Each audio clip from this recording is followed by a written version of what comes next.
Papa Joe Feliz.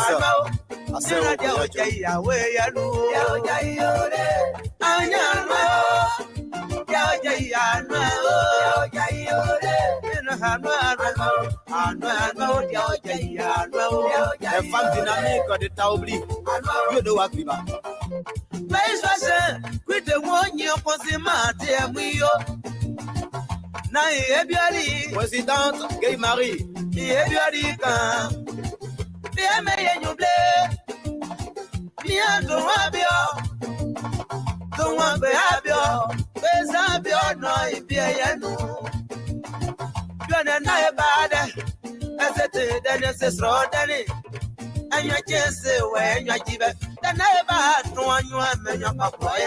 Tante Philippe.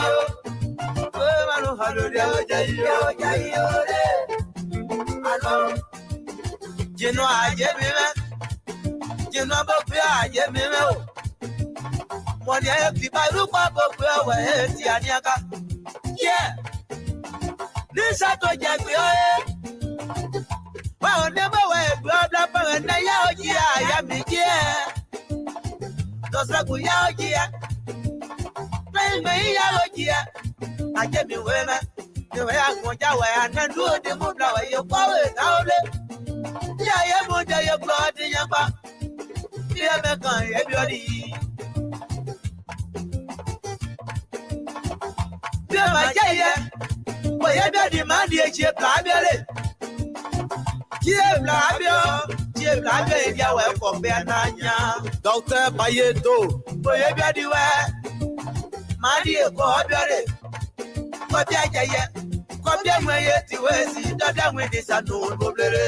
C'est à Marcel.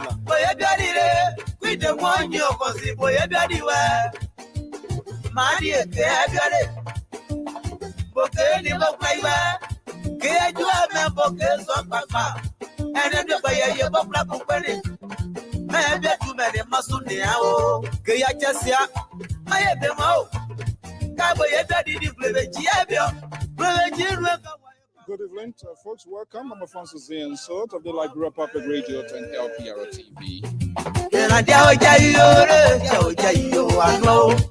And this is how we're going to start the program this evening, taking you to neighboring La Côte d'Ivoire.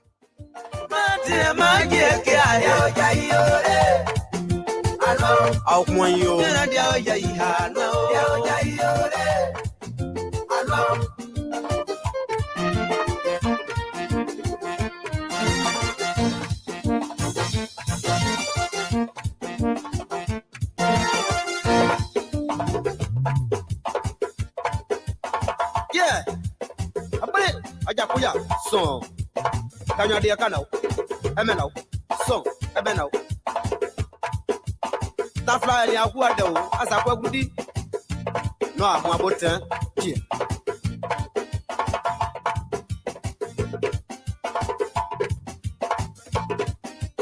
Spi Laurent, Spi Antoine, Keina Paul, Paul Wallace. I'll put you a say you. Who did you have the pa?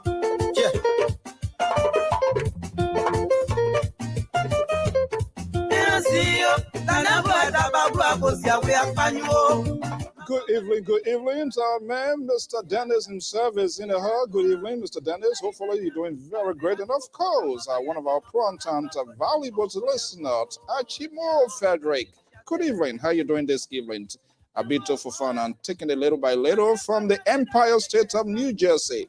Wilson Boyle, thank you so much for your commitment to this network. Welcome to the show.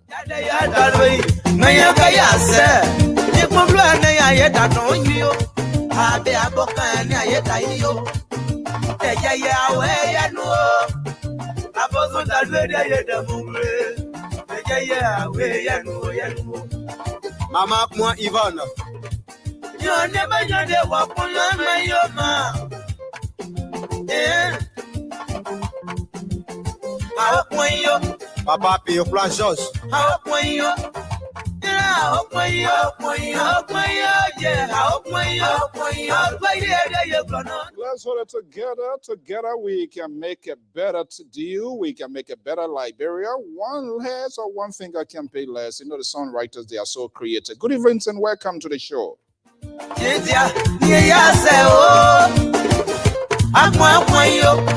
a body who are the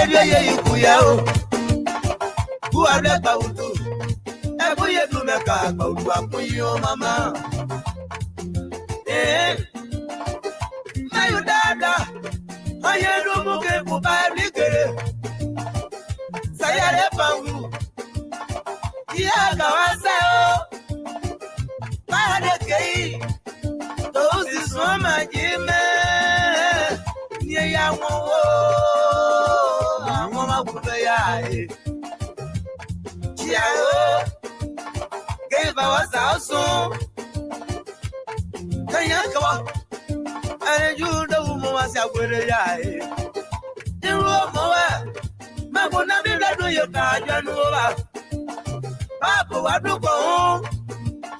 Then what I check here with the one you can see.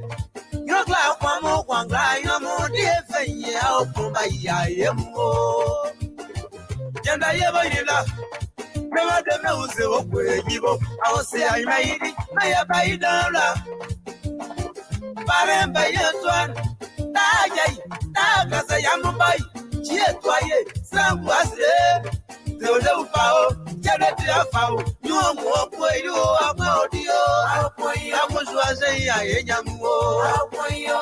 Yeah, I'll point you, I'll point you, I'll point you, I'll point you, I'll point you, I'll point you, I'll point you, I'll point you, I'll point you, I'll point you, yeah, that way you go, you point you, I'll point you, don't let me go, and I'll point you, I'll point you, I'll point you, I'll point you, I'll point you, yeah, man, I'll point you, I'll point you, I'll point you, I'll point you.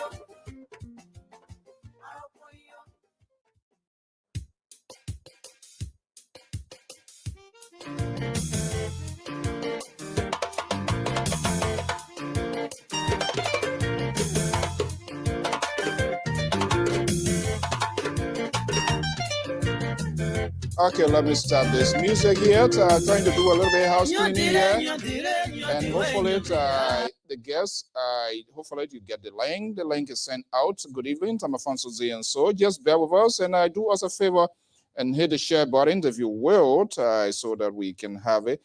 Folks, I believe I just sent it out again. So hopefully, folks, you get it, the guests. I just sent that link out. In the meantime, what I'm doing is, okay, good. I think they are here, and very shortly we're going to get this program on the way.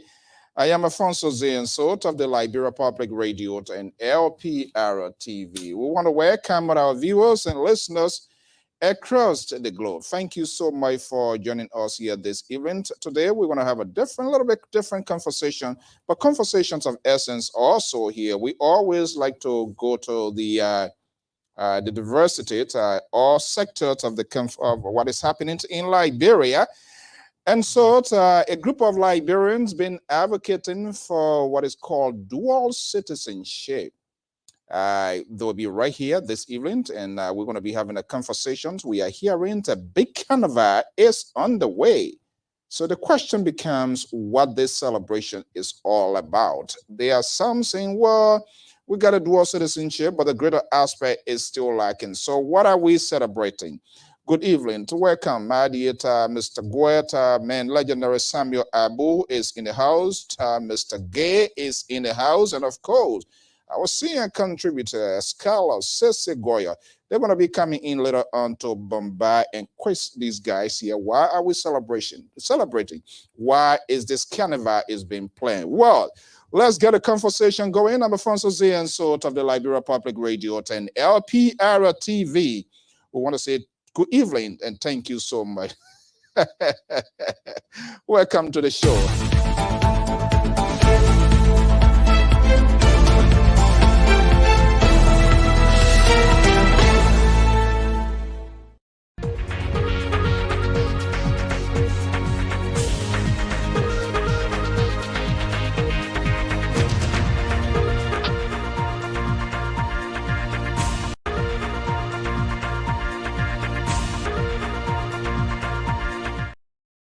Good evening. Thank you so much. Be a part-time or full-time. Well, the carnival, nothing is going to stop the celebrations according to the organizers, and they are here. And I'm wondering here in Spain, what are we celebrating? Thousands and schools of Liberians will still be left out of the cold. You either go inside Liberia if you want to vote. But equally, we must also give them kudos for how far they have come with this year. What is lacking? What is still remaining? What? They are here this evening. What we're going to be celebrating. The battle has been why not? And for so long, a little bit progress is being made because in 1973, a law that excludes the Liberian, those who hold citizenship outside of Liberia. You remember, you know, I know, if you were like me, as a result of the civil crisis, you left your country to survive, to sustain life. But here we are.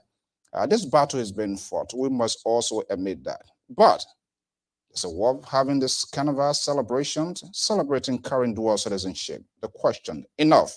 Well, we will give them the opportunity. No convictions without trial. And this is what we do at Liberia Public Radio. Let me bring in the guys. They are here. The eminent Dr. Talbot, Vera Talbot. They have been very familiar faces on this network. If they go, they got to come back because there's something greater we need to talk about. Our own Ato Wiado, he's on the endless leave of absence for LPR, but yet and still, he's still showing face. Let me bring in Ato Wiado. Is that Mr. Wiado? Let me see. Good evening, welcome. Let me bring in the other guests. They are already here. Let's see if we can do some little bit in housekeeping here. Let's turn to danger for caller here because we want to discuss some critical issue here. Let me bring in the guests. They are all coming here. Dr. Vera Talbot, eminent Emmanuel. I'm not sure. Eminent, are you in Liberia or are you in right here with us? I'm in. Yeah, I'm here with you guys. I just got back. Your no power. Power shortage or what? No, I was in my car getting down. Okay. If you sit with her, you can come and safe to come first here. We don't want to give our guys like smoke. Yeah, so let me just get you off. I'm quite sure you will be sitting with her very shortly and we can get to the point, right? Yeah. Okay, let's do it that way. Okay, I assume I get the image of Dr. Vera Talbot. I'm going to be bringing her in, I believe, her camera. I'm not getting your image, Dr. Talbot. If you are hearing me backstage, probably to turn your camera off. But let me see here. Let me make sure and get this name right. The President Lab. Is that lab the Liberian Association in Pennsylvania? Yes, Sayandi. Okay, Madam President. You see, to be in the White House is so nice. I say, man, back there. If you have any opening there, please let us know. Okay, let me see here. I think Dr. Vera Talbot is here. Let me bring her in. Yeah, Dr. Talbot, if you can elevate your camera a little, the camera so that we can get a. Oh, there we go. These are the voices and giants behind this dual citizenship, but now they are calling for celebration. What are we going to celebrate? Gentlemen, ladies, good evening. Welcome. You are in the house of the Liberia Public Radio. We don't like without giving tryout and having maybe, if possible, grand jury. And the grand jury are going to be our audience because since we send out this student, everybody concerned. What are we celebrating? What are they talking about? Somebody already told me it's part-time citizenship. Don't take me off my word. That's the views and opinions of our follower. Good evening and welcome. Thank you. Okay. Thank you. Okay. Very familiar faces, but every day announced people pass through on this network. So it is a way of giving people the opportunity to have their self-introductions and we can get right down to the wire. So let me start with my man. Let the care ear own baby. After we are told. Yeah. As yes, so thanks so much for having us on the show, for having me on the show today. to discuss about our event, the Dual Citizenship event. My name is Arthur Wiado. I am an advocate, former 210 Secretary General of the Union of Liberian Associations in the Americas, EULA, and a very staunch member of the Liberian Community Association, Liberian Community Association of the Washington metropolitan area. We serve our term. Well, there was a struggle. Are you listening to something? I'm getting a terrible No, feedback. it's not me, not from me. Okay, if anybody listening to something else, you want to mute that just in case, so that we'll make sure. Okay. Not from me. Yes. Yeah, so I'm here for us to let our public know what we are here for. So again, thanks for having me on your show. All right. What the public needs to hear. A lot is at stake. Let me go to Dr. Vera Talbot. Good evening.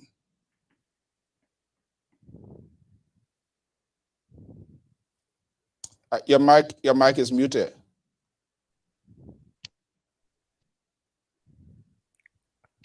You gotta. Let me see. I don't think it's from my end. I got it now. Can you hear me now? Yeah, loud and clear. Much better. Thank you so much.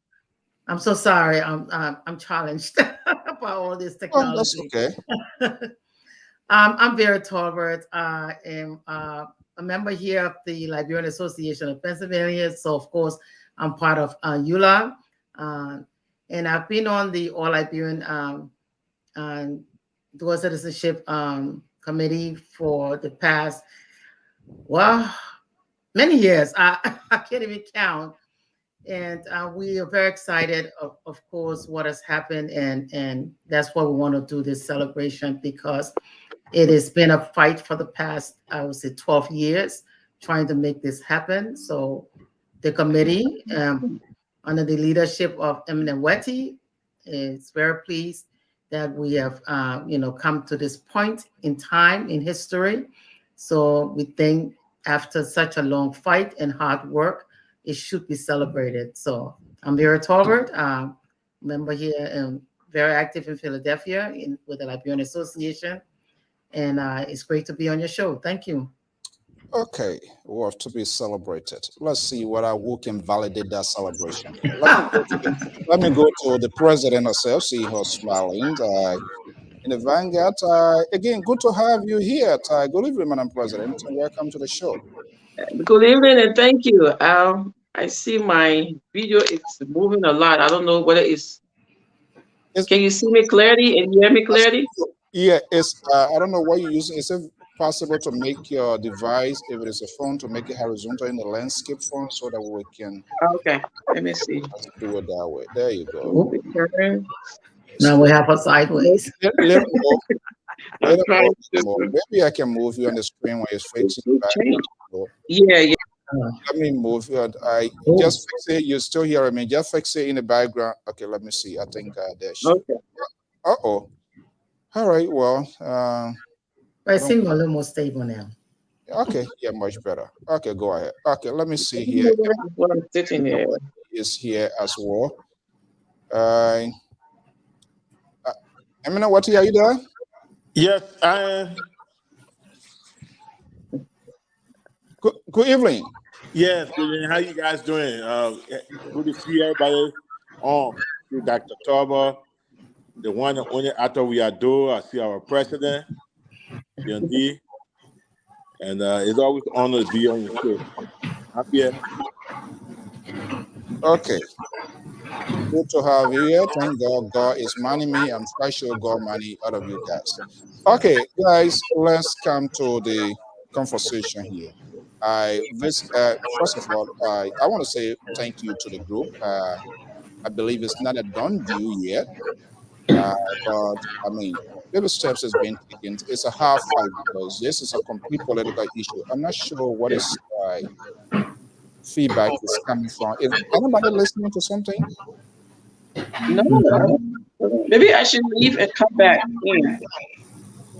Yeah, I think. Okay, let's do it that way. Let's see what maybe the audio. Let me just get you off, and then you can come back. Still there? It's still there. Yeah, I'm still getting that. Let me see. Mr. Doe, let me move you on. Hello? Wow, something not right. Let me move you guys and see where. Am I still getting feedback? I'm not getting feedback from my end, so obviously, let me see here. Do you want me to mute myself and Okay. see what happens? Okay, Dr. Talbot, you sound very great. Let me see here after we are done. Okay. Mr. Doe. Yes, I can hear you clearly. Okay, let's see. We'll try to do an elimination process here and see where the problem is. Okay, I think much better. I'm not hearing feedback here, but let's see who started talking and we can do it. Okay, let's see here and who wants to go first. I don't want to be the one to start calling you come in here. I believe it's a collective teamwork on your part here. Bring up to speed. Besides what we have now, who wants to take the lead? How far The dwells citizenship? Dr. Torba will take the lead. She's the head of the committee. Yeah. Okay, Dr. Towers. Now the non-cast the whole thing on you here. Okay, I'm hearing here saying a beautiful flyer that was just on before we finished here celebration, which I came it was a carnival at all as I well. still hearing the noise. Yeah, I'm not sure where it's coming from. I don't know what is the health. Is that something is not right? Something is not right. I'm getting somebody listening to the device. Okay, let's see if we can make it work here. But so probably we can just mute ourselves for now, those especially if you're not talking, so that we can. I'm muting myself right now. Okay, then after we are done too, that means we're on the side and I can control. Okay, Dr. Talbot, you there? You have been mandated to take the lead. Okay, I was hoping Emna White would take the lead, but as chair of the committee right now, I'll speak. So we have planned a wonderful event here in the city of brotherly love and sisterly affection in Philadelphia, of a night of wonderful celebration for a great achievement after 12 years of, I won't call it a fight, but after 12 years of practically trying to get our people in Liberia to understand that this, this dual citizenship will benefit all of us. And we're very happy they've come to that point where they understand the importance of this collaboration and having us, get the dual citizenship. Because when you think about it, we all came to this country at a very difficult time, and we've never forgotten Liberia. We live in this country for many, many years. I've been here for over 25 years. I've lost count, but we never forgot Liberia. We've always tried to give back, and we've always tried to go home and make sure we contribute. And it has been very disheartening to hear sometimes how our own people have said to us that we wanted this dual citizenship to take their jobs, and when we were the people that were going and trying to make sure jobs were created for them and, opportunities were created for them. So I'm happy. I know everybody still don't understand what's going on, or still do not agree with what is happening. And I know there's still some of our people on this end that's still not very happy with some of the terms that they've heard. But let's look at it as the first step towards something great, and we can celebrate it again in the city of Philadelphia with the Liberian Association of Pennsylvania under the leadership of Sayani Kofa.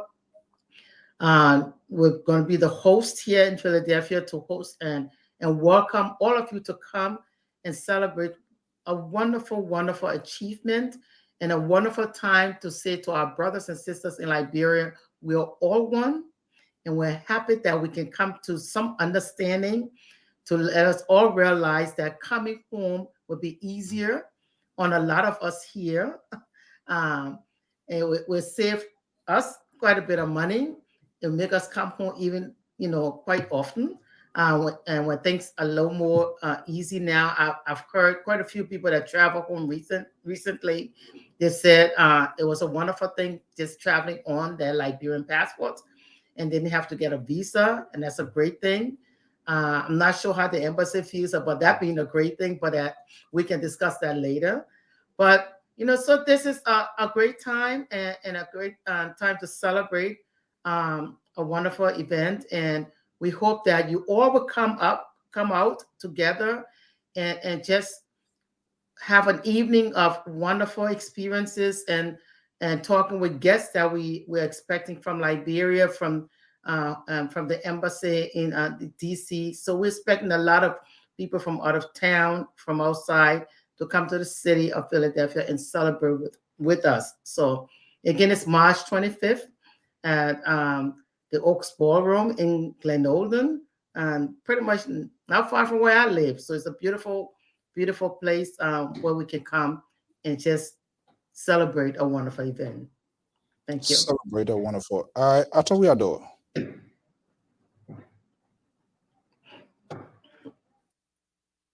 I thought we are due, and I have been part of this advocacy for dual citizenship for some time. And even before I became Secretary General, my Secretary General just testified, my advocacy. And historically, Liberia is changing. Liberia is changing. There are a lot of things that we before some of us that lived around Talbot, the late Totborn time, and Talbot. You see, if you look at Liberia and look at Liberia today, you'll see the uniqueness of the country, but the kind of vast differences, you see in the country in terms of the social political atmosphere. So uh, some of us love researching, and we got to know about the Alien and Nationality Act. That were in force before the 1973 Alien and Nationality Act that were in force. When Senator Manston, J. Hood Manston, and Dr. Lloyd made their presence on the stage about that alien nationality and making reference to its alienating natural born Liberians. I think it was a wake up call for us, and then converging in Washington D.C. in Maryland for that matter in Tacoma Park around 2012. It just intensified again our resolve that indeed dual citizenship from this standpoint of our elders. I think it is necessary that indeed we advocate for dual citizenship. But mind you, there was a striking point during this whole advocacy, about dual citizenship, when in fact the national legislature deny a Liberian who left all of her professionalism in the United States, went back home to serve her country. And when she was serving, they nominated her to be president of Totmont University. Dr. Elizabeth Davis Russell. When our brethren in the national legislature denied her, when they asked her, we will come to the details. We will hold your peace. We will come to some of those things. Yes. Okay. Let's see the president here. The law is on the head of the president. She's going to be the host. We all know this is a political issue. There's a divided house. There are also some things. In fact, we shouldn't get it. They have their own defense line for which they are making the argument. Madam President, let me just bring you in here. Good evening. Thank you. It looks very great. You're going to be hosting even here, and it's a divided house. How are you finding it to navigate through the process in terms of convincing, making it Liberian? Somebody just tweeted this is a part-time citizenship, so perhaps not to put just to add up to his word, we shouldn't be celebrating. I'm not going to be voting if I'm a citizen. Yes, I'm going to be going to Liberia. I can, maybe there's no visa fee. Let's set the tone here. Perhaps he or many others are not getting what is happening here. Why we should celebrate? How are you going to execute this program? Well, thank you for bringing me on. Sayende Kofa Kumate is my name. I'm the president of the Liberian Association of the State of PA. And I just got elected in August of last year, and actually just getting involved much more, with the politics of the association or the Liberian environment around here. But I have been following. I remember in 2017, I think, when they had the conference in DC. I did attend that conference because I was interested in knowing what's the issue of this, dual citizenship. As far as I'm concerned, I didn't think it was an issue. It was an issue, but I knew it was when um, people, at the time I hadn't had my citizenship as an American, but people were talking about, how difficult it was. And some people were getting frustrated about buying a visa. I'm sorry. Let's disable my phone. Buying a visa in order to go to Liberia. Well, I had a Liberian passport. I'm like, well, why do we, why is it so difficult a process? People were always complaining that they thought there shouldn't be any reason why people should get a visa to go back to their country. So, I got interested in that and started following what was going on. But the situation here, especially with Liberians here in the state of PA, was that they didn't understand why.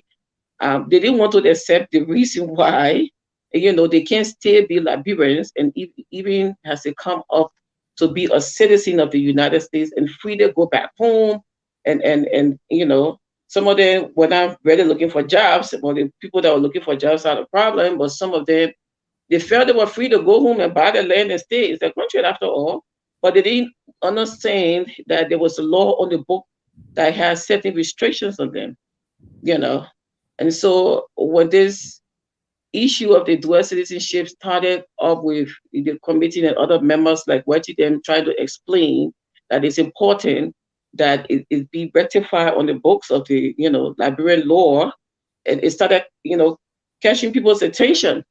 And so when I started announcing about the celebration of the dual citizenship, a lot of them were happy, especially when I said, we started explaining to them that, this would make you to not buy a visa anymore.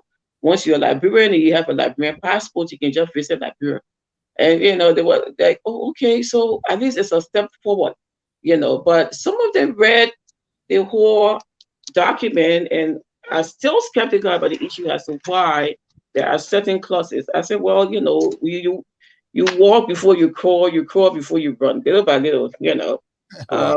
We don't live there, we live here. And the people who there feel they have certain rights, and sometimes that we are, we just come out from our diaspora, various countries, and go back. We're probably going back to take their jobs or to take certain things from them, but they feel they have so much right to it. But the right they don't know and they don't understand is your birthright to your country. You didn't sell, it's your country, it's where you were born. Everybody at some point in time want to have that sense of belonging and going back home and comfortably living in the country. But, there are laws that restrict you from doing certain things, but we will get there, but this is the first step. So let's accept the first step of the fact that, we all know we are Liberians now, we can free to go back home, without getting a visa or asking permission for anybody to go back home, and the rest will follow. So people are anxious to know the details of it all, and they're anxious to come to this celebration to see what's going to happen on that day and understand it, So it's where we are. Okay, where we are. Let me go to Dr. Talbot. Dr. Talbot, she rightfully said, and it's quite true because I think we had an interaction here before with this whole dual citizenship here.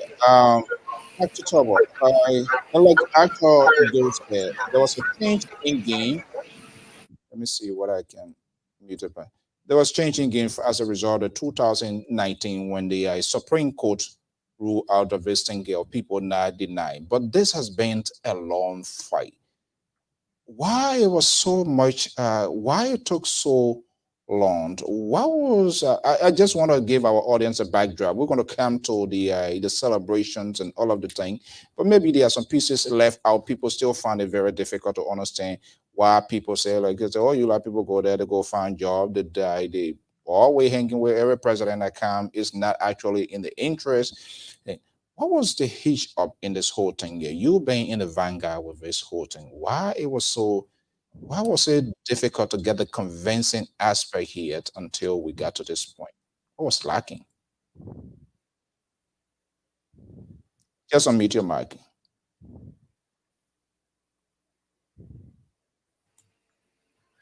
Yeah. Can you hear me now? Loud and yeah, good. Perfect. Yeah, I'm not sure what the hitch was. I think there are a lot of reasons why people stayed a long time to be convinced. And one of them, when I mentioned, people said we're coming to get their jobs.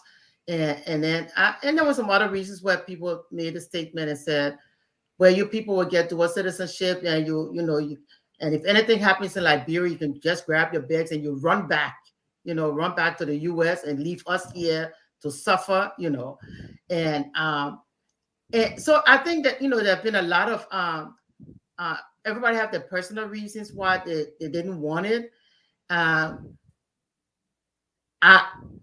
What really used to really bother me was the fact that you had the senators and the representatives all actually being against it. And I said to myself, I couldn't figure why.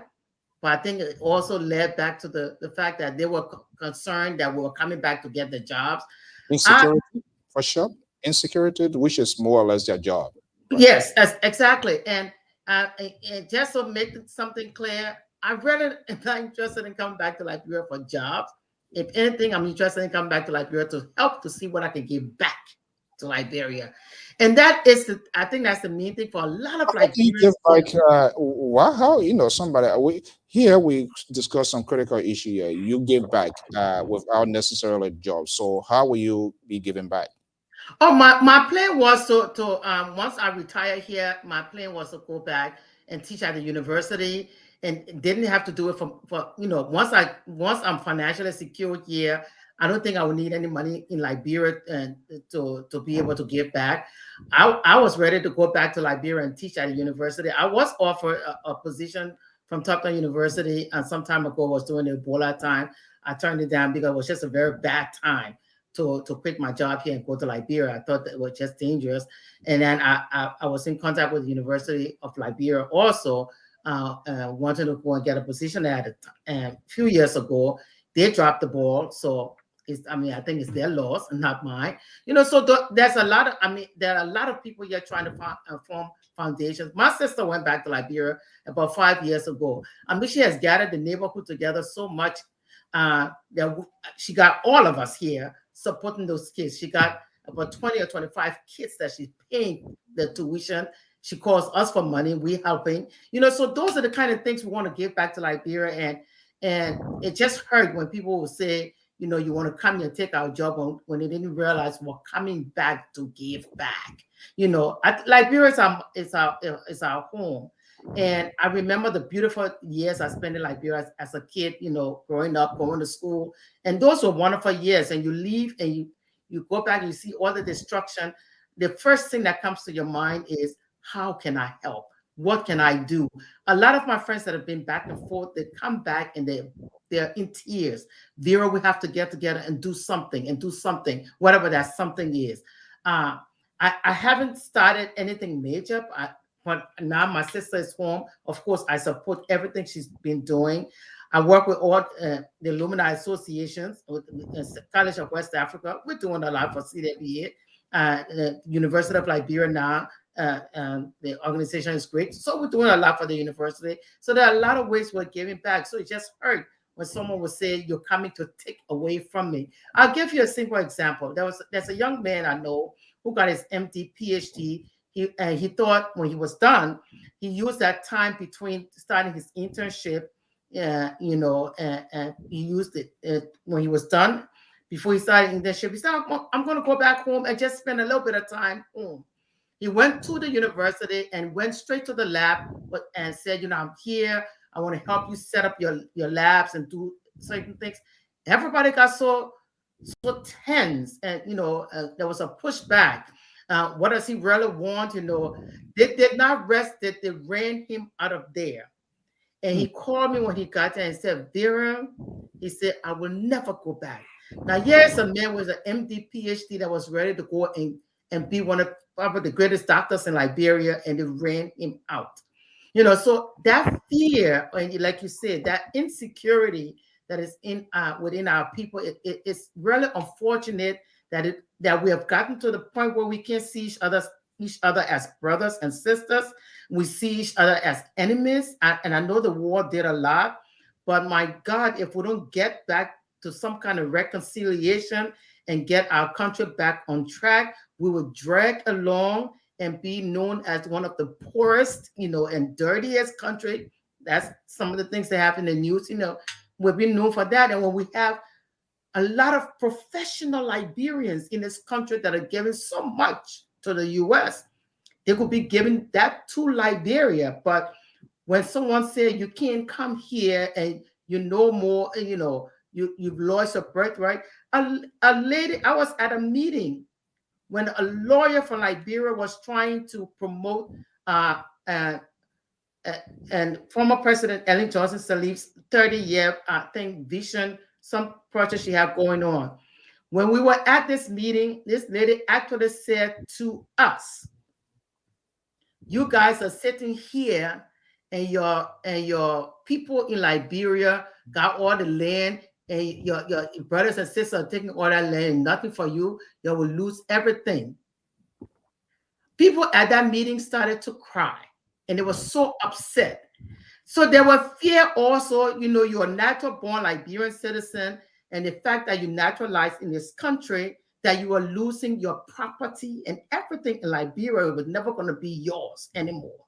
I'm not even going to say it's a scary thing. It's an unfortunate thing, and it hurts. It hurts. I mean, that's true. I've been there. I have those sort of conversations. Insecurity seems to be, and I think politicians have been very successful to press into muddy this water tie, and so there's a great disconnect here.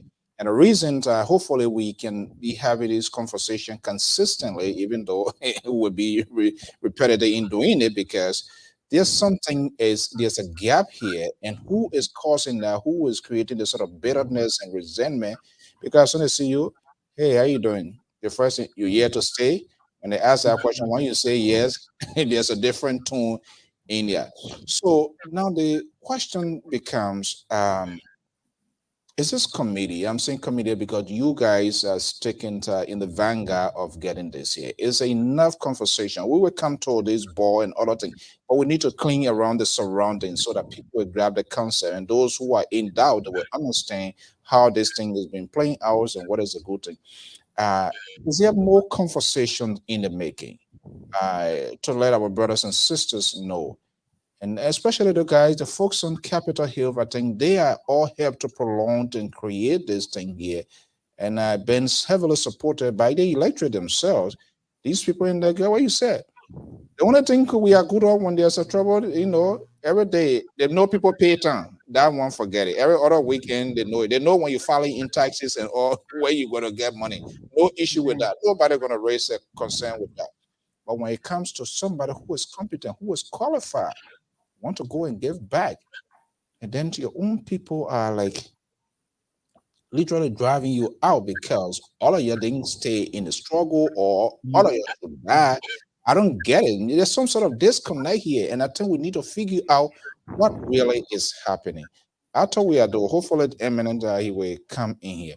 Is it that because of politics is also being inserted into this? There are other school of thoughts who say, well, this whole EULA thing is all about gaining political relevance, and that has become a stimulant on this whole effort of EULA too. Is that a component that is also holding back this thing yet? And let me see. You see, it's easy, Enzo. Politics will always show face in something good. It will always show face in something good. And one thing I do know is that uh, advocacy, as we always say, is a process. It is not an event. And even in the great United States today, there are many issues that people still discuss and talk about and advocate for today in the United States. You said something that we've been repetitive. We will always be repetitive because we want something. We will always knock to people's door. The politics in Liberia today has changed immensely. So what we need to do now is to double our efforts. I have the faith that indeed there is no turning back in our advocacy, like we did for the dual citizenship issue that we are trying to celebrate today. I will bring in Dr. Russell issue when Mhm. this dual citizenship intensified, when the national legislature asked her whether she was an American citizen. She didn't shove anything under the rock. She said, "Yes, I am." Right away, the confirmation hearing of that lady. I mean, a Liberian, a professional Liberian who went to Liberia to contribute to the growth and development of education, higher education in the country. They dropped the confirmation hearing. They never considered that lady because she said she was, she is an American citizen. So we will continue to discuss this. We'll continue to talk this. But one thing that I do know is that acquiring dual citizenship today, it was the efforts of conscious Liberians. And I will also hail those who are still in doubt because we have to educate them as to why it is important that we have this. We have Ghanaian friends, we have Sierra Mhm. Leone, right in our neighborhood, Sierra Leone. I won't go to Ghana, Sierra Leone, all right? They do have, all right? So with Liberians having dual citizenship today, and people will still play politics with it, they have to, because we have to educate them why it is important that we should celebrate this victory for dual citizenship. All right? You can get your Liberian passport now and go to Liberia and register. If you meet the criteria of the Election Commission, you can register to vote. But you can't use your American passport and go to Liberia and say you want to vote. All right? So the national legislature now has a work to do, and we are not even setting. That is why we want to have this particular victory celebration. And the funds that we raise for this victory celebration, we have other country voting to do. That some of you Mhm. are already started negotiating for. Okay, You let me know, these bring are some in of the things that we advocate is a continuous process. And Liberia in the diaspora will have more to offer our country. And the rightful thing that we want to do is to make sure that all Liberians in the diaspora should be able to go to their country and have, land and vote there freely. And in fact, we can open our out country voting pools here. I know the out of country voting will be done. As we celebrating the victory of dual citizenship today, we will be celebrating one day. We'll be celebrating out of country voting. other country The voting. That's politics will one still big be there. component. The politics will be there. The greed, the hatred against us that some of us have high credentials to carry to our country. We've been advocating for our people. We've been praying hard for our people. We've been talking to our brothers and sisters in the national legislature. Some of them see receipt. That is why we are talking So, about let me veterans hold today. you there. Our high credential. Were you talking to an ordinary Liberian, someone down there in the slum? Is that a conversation? Don't you see that being condescending and perhaps My relatives are in the slum. My relatives are in the slum. They're so happy that I don't has a high degree credentials. They are happy. what's it about a person who don't see it that way? So what I'm seeing here, we got been very convincing, telling them the good of this dual citizenship, which is good. The reason you see this country today is the integrations of immigrants and these people, the technology. That's why you see this country here. Are we having the foreign as well? We are having a conversation. We'll make this argument today. We are having a conversation with our people. You know, it is not the common man. I must tell you. Let me be upfront with you. It is not the common man. For the common man, they are happy when they see us back home. Okay, quickly before I go to Madam President here, who are those people? Who is not a common man? Who are those? These are our own brother who are educated, like ourselves, who think that we have more credentials than them in the country. They are afraid. That's why it took so long. But interestingly, it seems very people, some of them were here, they were in the somersault. Let me go to Madam, hold your peace. We come to Dr. Tower. Let me go to the President, Madam President. Let me just bring you in here. Do you think we still have more to do in terms of creating to be more connected with the people and tell them and be a more listener to hear their side of the story, be persuasive in our argument with respect to this citizenship? And I quite agree with what Dr. Topo said. They look at one component aspect. She come here, you want to take our position. Where is the job? Where is the job that there? The other people they're taking, the people who not even supposed to be citizens, they're giving it, and we've seen it all played out here. But you and I born there because of war. We went to Ivory Coast, Ghana, Guinea, different places, like a roving ambassador, and eventually ended up here. People are doing extraordinary work, making financial contributions, interventions in different forms and shape, but they still just do not get it. So there is something here that is lacking. Yeah. Celebrate. What do you think that we need to do in terms of us putting this thing to a rest once and for all? Well, I think eventually they will. And let me go back a little bit before the war, before the civil crisis.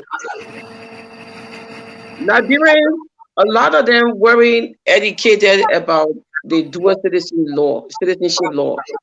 People were traveling, in other countries and comfortably going back, and people were happy to receive them, and people were happy that people were coming back to the country, bringing in their expertise, and we even welcome foreigners to come in, and I think we made some of them citizens in order to stay and contribute to our country. So I don't know what happened. I think the population has grown, and somewhere down the line, our representatives in the legislatures dropped the ball by making it to seem as if it was wrong for someone who left the country for obvious reason to find a better living to return, and because they have the jobs there and the person is coming with so much experience and expertise to give back, the person is coming there to take their place, so they wanted to reinforce that law. I think that's where the ball dropped. And when you take that kind of idea to the common people and they buy it, and then that's why I think the common people and people around started saying, oh yeah, these people, they left us here, now they're coming back. I think that's where it all started from. And now, in order to fix it, because it was into law, it had to go through the same legislature, and enforce the law and make people to understand it. Now, how do you get back to the masses and explain those people you were telling, these people are just coming back, to discourage them from welcoming the people back home, to discourage them from having people to come in the country, even our own libraries to invest, And so they started finding ways to keep people away. And like you say, and some of the other people started feeling insecure that people were coming in to take their jobs. But not only that, but they figure out, okay, if they can't come and have certain jobs because they're so qualified, then they can't stay because of the standard of living, they will eventually go back. So it will come out one day. I mean, I think it was settled into everybody, but this is a step forward. And when they understand this, that, we are all Liberians, and we mean no harm, we came out. I think, like I said in my speech the other day, apparently our people have forgotten the reason why some of us left the country. and it's only rational to come out and decide to improve yourself, you know. And we came, and some of us decided to go to school and learn other things, and we want to go back and give to our country. I mean, there shouldn't be any law so stringent to the point that, you know, we be thinking twice about doing that. Other countries around us are doing it. They are enjoying the passage of things that they are having from other countries and things that they saw. I mean, and I say I enjoy the services and the beauty and everything of what else has went into other countries. And that's the reason why we want to go back and make sure our country is up to that standard. So there shouldn't be too much long fight. But I mean, eventually the people would know as we have come to this step forward to know that we are coming back in good faith. Is our homeland, is where we're from, because there's a part of us, a part of everyone that always wants to go back home. So, you know, eventually they will get to it, you know, but this is a good step forward since it was into law and the law needed to be changed. I wonder why so many years ago we are just coming to this point, but it is what it is, and I believe we will go forward. We are getting there. Let me talk to Dr. Papa here. Dr. Papa, are you there? Yes. Okay, I want to set a stage out there to maybe to add a little bit appetite to the planned program. There are other things people want to hear. Liberia and the group broke the chain, like Tunisia, Eritrea, Guinea, and other places who are not even allowing that. Liberia got out of that a little bit. What is the next layer? Is there any conversation in as much you want to come over to celebrate? One of the key components is, okay, wait a minute. I don't necessarily have to go Liberia to go vote. I could stay here to vote. Is that conversation in the making now, or are we waiting? We just want to celebrate now and put that to areas. Is that conversation in the making? If it is in the making, is there some sort of people are listening, are buying that aspect from national government, lawmakers, and all of that? Are you having that conversation at this point as we speak? Yes, we have. We are having that a conversation. And as a matter of fact, there is a subcommittee from the Dual Citizenship Committee right now working on that other country voting, because we don't think our the work has ended once we get this going, because there's still a lot that has to be done. We're still all living in this country, and we still want to be a part of Liberia. So of course, that next conversation is how can we continue to participate in everything Liberian while living abroad and still trying to contribute to Liberia. So of course, that other country voting right now is in the research stage. We have a committee already working on it. We have a couple of lawyers doing the research and also what they're doing, because people keep saying it's never going to happen. You guys can't do it. Oh, come on now. So are we going to say we're that limited Liberians that we can do what other countries are doing? Other countries are already doing it. They're doing other country voting. And, and of course, the dual citizenship, they've had a long time. We've seen the success of it with those countries, including our dear country and next to Ghana. So we've seen all of that happen. And we would say as Liberians, we're not capable or smart enough to be able to do it. Or I think not. So those conversations are already happening. I think this celebration is just to say, after 12 years of fighting, Not to interrupt you, 12 years, are we going to go another 12 years to get to this other one again? Well, let's hope not. Let's hope not. Let's hope the fact that this has already happened and people start to see the benefits of what has taken place, they will realize the benefits of our country voting and not put a pushback, and a stop to it. Let me say I'm very optimistic. I don't think it's going to take 12 years. I don't think it's going to take that long, because as we've been working along, people that did not believe in what was happening have come on board. So I think that you have much more believers now in what is happening and have seen it taking place, because I've sent a lot of personal texts to people, and I'm surprised at the responses that I've been getting. Oh, you guys did a great job, or this is so nice, this is such a great thing. Wow, it really did happen. So people now will believe in what has happened, and they realize, okay, something good can come from a committee like the Dual Citizenship Committee, and something good can come for our people in Liberia. So, of course, that conversation is already happening, and if we're able to get any extra, money from this celebration, that is going to be thrown right into out of country voting to see how we can move forward and make sure that happens very soon. So we're talking about it. Very soon. Weado, you want to add something? Very shortly, our panelists, contributors, they're going to be joining us here. We always like to keep the conversation proportional, giving everybody the fair share, and perhaps we'll throw numbers here. I think it's the best thing to let them hear directly from the houses here. That's why we are all here. But Weado, you want to add to what Dr. Topper said? Anything to add? Let me see. Check your mic. Okay. Are you hearing me? Yeah, much better. We are not only celebrating the victory, but we are recognizing people who have been in the advocacy business of dual citizenship. Yes.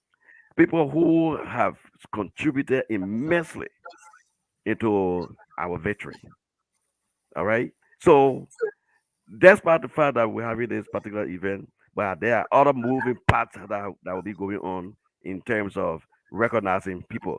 I probably, Sionzo, man, you've been doing a good job for us, having us on your show. I don't know as to whether you even having your letter now.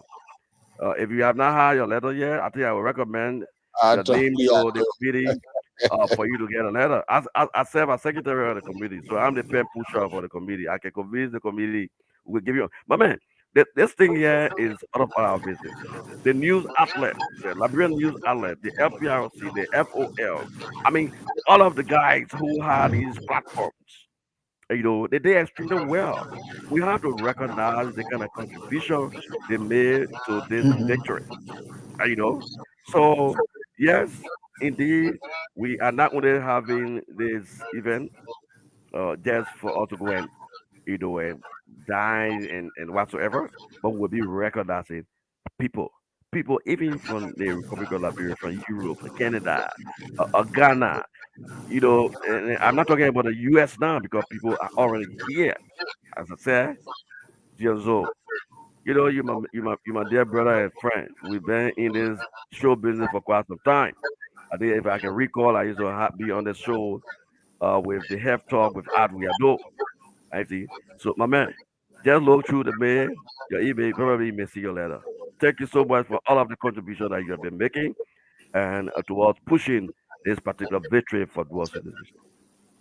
That would not negate the fact of asking the question. I see the letter here. So this is how you politicians can dilute serious conversation. Now you're trying to put something in my throat down to say, oh, okay, I think let me just run with it here. Okay, all right. So we're having this conversation for the group, so kind of like to rest most of these apprehensions. So Dr. Tobo, is there in this committee, are you coordinating with national government to make sure that the security apparatus and all of those that are involved with processing for people getting in, that there should be no problem? And if so, what is the level of cooperation thus far since this whole dual citizenship came into effect? Okay, I hate to steal this from Eminaweti. I don't know if he's still on. I don't know why his camera is off. That's why I'm not bringing. He's kind of like, I think some. Okay. Let me see. Eminent, if you are hearing us, if you can turn your let's see. Now he turned his camera. Oh, I don't know. He wasn't sure what I was. Eminent, what? Because I would love to turn that over to Eminaweti, who was very instrumental in making sure, our partners, those that have been working with us from Liberia, would be here. So, Eminaweti? Yes. Thank you very much. I myself am enjoying the show. I appreciate the previous speaker, Dr. Toba, after we are doing our presidency. Indeed, they're doing a great job, and I don't think I can do more than what they did. But just to add, we have invited some senators, representatives, and we are invited. Our chief honorary will be the legal advisor, Councilor Achibobona, and we have people from Ghana, people from Canada, Australia to come for this occasion. Like after we had mentioned, not only that the celebration, we will be having recognition of people who went the extra mile. Some people travel to Liberia, they did other things. And we'll be recognizing those people and, just to celebrate and to say, look, this is something that happened in the diaspora. This gets the beginning. Previous speaker said, advocacy it's not an event, it's a process. So that's what we get to do, to appreciate people and tell them, say, look, this is just the first step and we can do more. On the issue of the country voting, Dr. Toba made it very clear. We have a subcommittee headed by Chairman Africi, who is working on that, and that will be pretty much the next focus. We want to appeal to everybody to please come and support our purchase a ticket and come and support the effort. You know that whatsoever money we get from this thing will go to other advocacy in the future. Okay, we're being joined by, joining this conversation, of course, is a senior contact analyst of the Liberia Public Radio, our own Sissy Goya, tweeting and crazy out there here. Let's bring in a house here, so let's see what happened here. But before Sissy comes in here, Eminent, I was asking the coordination aspect with national government, the security apparatus, in understanding Liberians with citizenship now going.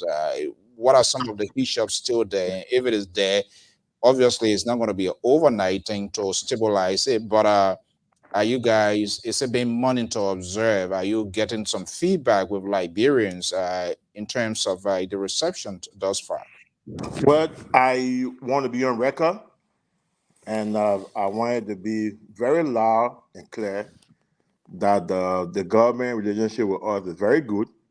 It was due to the working relationship that we've been working with the government, that the both houses, the both chamber of the National Legislature managed to pass the law and passed the bill and was signed by law by President Weah on July the 22nd, 2022.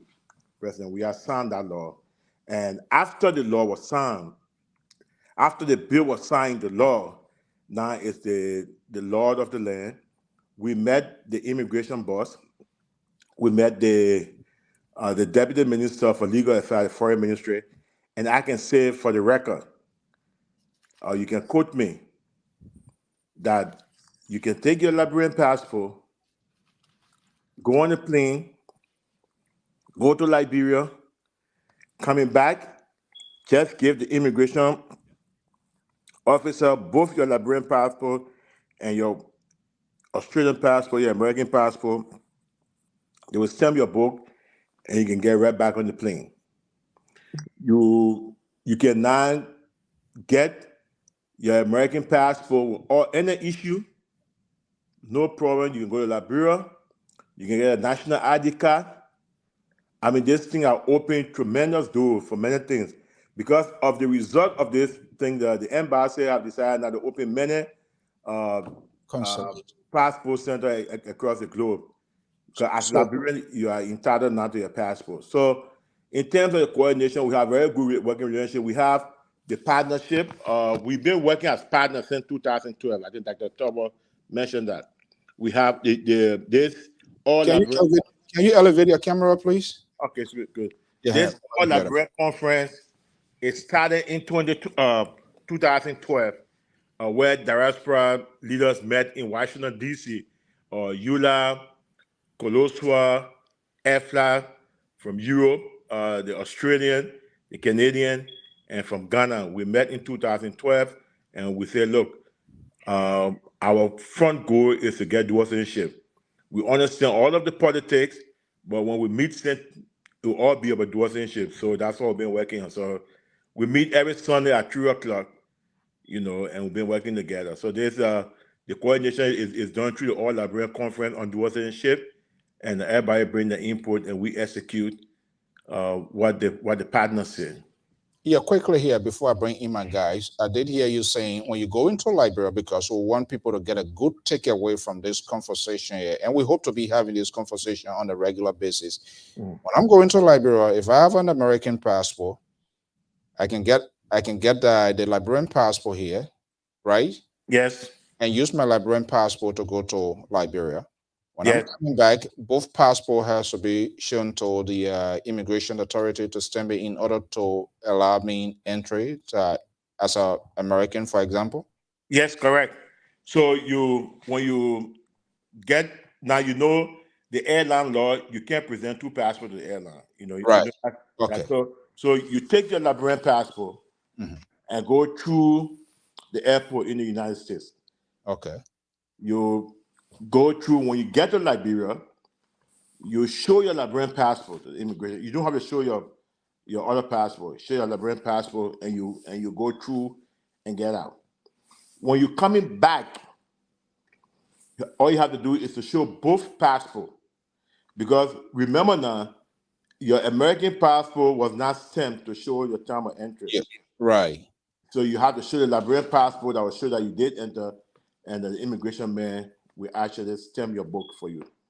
And that was done with our meeting with the immigration boss. We met him on many, many occasions, and I had these things based on the result of our meeting. It happened. And So go ahead. yeah, I like to go behind the curtain to dig up the news and get the story. Yes, correct. I did that, and I'm coming back here. I'm going to be bringing my American passport. When I go in, nothing in it, coming back, something here. So all these here being coordinated with both governments, making sure that I'm not being pushed on the side to say, how can your boat you are going, you understand me, you come in now. So where you pass, how you go, all of that. All of these issues, are they all clear? Well, what we do know is that the Liberian government will stamp your passport, your American passport, to show that you come from Liberia. So based on that, whatever country you're going to, they will show that you came from Liberia.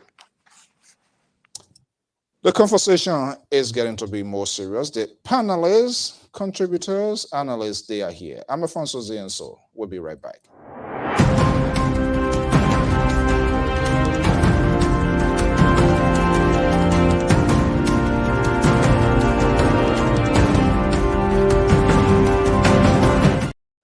Okay, the conversations of dual citizenship. It's a diverse conversation, different views, opinions, and it's within their own liberty to do that. Our man, Cecil Goyer, senior analyst of the Liberia Public Radio, Amos Joy from the far right, Atlanta, Georgia, and Dr. George Toto of BEST. They are all here. Gentlemen, let's get the ball rolling. Cecil, you're tweeting crazy out there like Donald Trump is off the hook with this whole thing here. Let's bring you into this conversation here. You tweeted part-time. What are you talking about? Yes, I appreciate you, Mr. So, and I know 3 of the 4 people here very well. It's only my sister, the new president from LP. Congratulations. I don't know you as well, but I know my brother Ato Wiados, my senior brother, Mr. Wetty, and my Oma Jose. We've been in so many campaigns together, Dr. Torber. It's nice to see the all of you. Let me first open up by saying we owe a debt of gratitude, especially to Eminent Wetty, for the many years, the many sleepless nights, the many arguments and fights and pushback he's gotten from a lot of people, including me. But he's still consistent on this issue of dual citizenship. You cannot say dual citizenship in the diaspora and divorce the name Emmanuel Wetty from it. So I want to say, senior brother, thank you for being consistent and for putting up with some of the fires that come along the way. And you know, I know you, my brother. We adore you. We've worked a lot with Eula and on this issue, and also my own Oma was said, Dr. Torber, and now my sister Sionde. But let me ask a question. Let me put a hypothetical to you. And based on the law that has been passed. Yoruba Goya from Zlo, Lofa County. Oh boy. Born and raised, Zozo District. Came to the United States and I had to pick up a U.S. citizenship because the work I was doing required U.S. citizenship, and now I'm an American citizen. There is a family member from Guinea who moved to Liberia from Guinea, born and raised in Guinea, moved to Liberia from Guinea, acquires a Liberian citizenship by naturalization. The naturalized Guinean Liberian and the now dual citizenship Liberian-born American Sisi Goya. This law has passed. Who has more rights and privileges? Well, the first thing is thank you very much, my dear brother. There's one part you didn't disclose, though. You are a member of the Dual Citizenship Committee, so I hope you disclose that. Just disclose that. I'm a member of the Dual Citizenship, but they can't already hear, but they don't disclose too many things. So let's put that out there. Okay, so I will try to answer the question, but please, I want you guys to keep promoting our March 25th program. That's the reason why we are here. So I hope as we go along, you might get an upward chance to talk. First thing is this, Professor, thank you very much. You always, like you mentioned, give us challenging questions and put us in the red part. We do appreciate that. The Constitution of the Republic of Liberia. The Constitution of the Republic of Liberia guaranteed natural-born Liberians only two positions. Only two. Only two positions we are guaranteed natural-born Liberians. President, Vice President. There is nowhere in the Constitution. Oh, hello, you guys hear me? Okay. Yeah, we hear you. Yeah. Good. Everywhere it says a Liberian. A Liberian could be natural-born Liberian or a naturalized Liberian. Constitutionally. So this new law, it says that if you are a Liberian,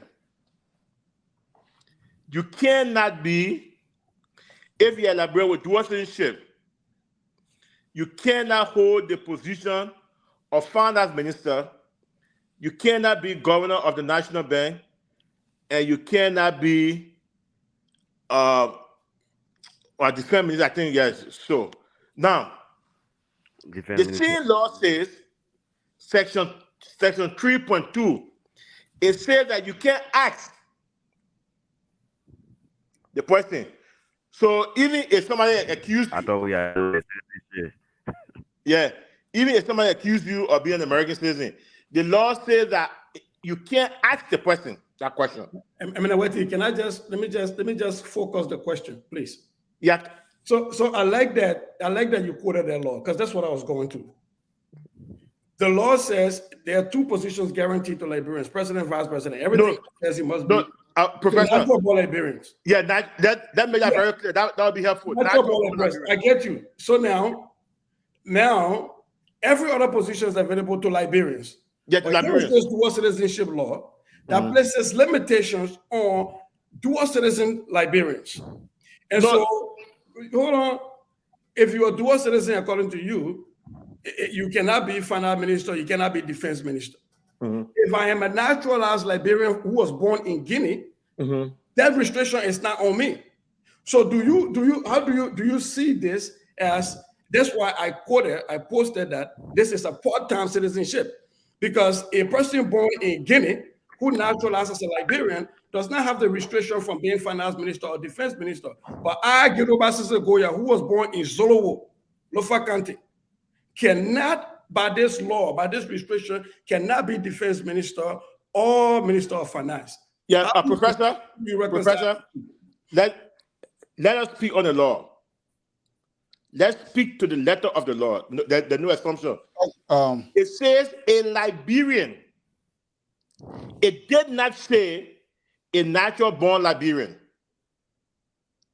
The law says a Liberian. On which part now? Because there are two things we're talking. The part I'm looking at, it's not a person that say and the vice presidency. We're Yeah, done with no, that. we're talking about the restriction on the job. Are there any restrictions in the dual citizenship law that was passed? Are there any restrictions? Yes, there are three What are the restrictions. Yes, those What are the restrictions are for a Liberian with dual citizenship. It did not say a naturalized Liberian or a natural born Liberian. You're not getting me. I think you got an answer you want to give out, but you're not understanding my question. Okay, I'm not saying what a naturalized Liberian. I'm saying the law has passed. Yeah. The new law has passed. As a restriction for dual citizenship holders. Yeah. It does not have a restriction for naturalized Liberians. No. You see, that's why I want to get you, Professor. The law says a Liberian. A Liberian could be a natural born Liberian or a naturalized Liberian. Most of us believe that the law is only restricting to natural born. The law didn't say that. Okay. So The law did not say. I come in now. The law did not say natural born. I want us to return to baseline. I think we got to bring you guys here to go a little bit much deeper. No, I mean, this is very important because this argument is very old and since the president signed this law. Nowhere in the law that said the restrictions are only limited to natural born Liberians. It didn't say that. It said a Liberian, and a Liberian could be a natural born Liberian or a naturalized Liberian. But eminent, I'm not even arguing that point. The point I'm arguing is the part that talks about the Liberian, the people with dual citizenship. Because if I naturalize as a Liberian, as a Guinean, chances are I'm not holding Guinean citizenship anymore. I have only Liberian citizenship.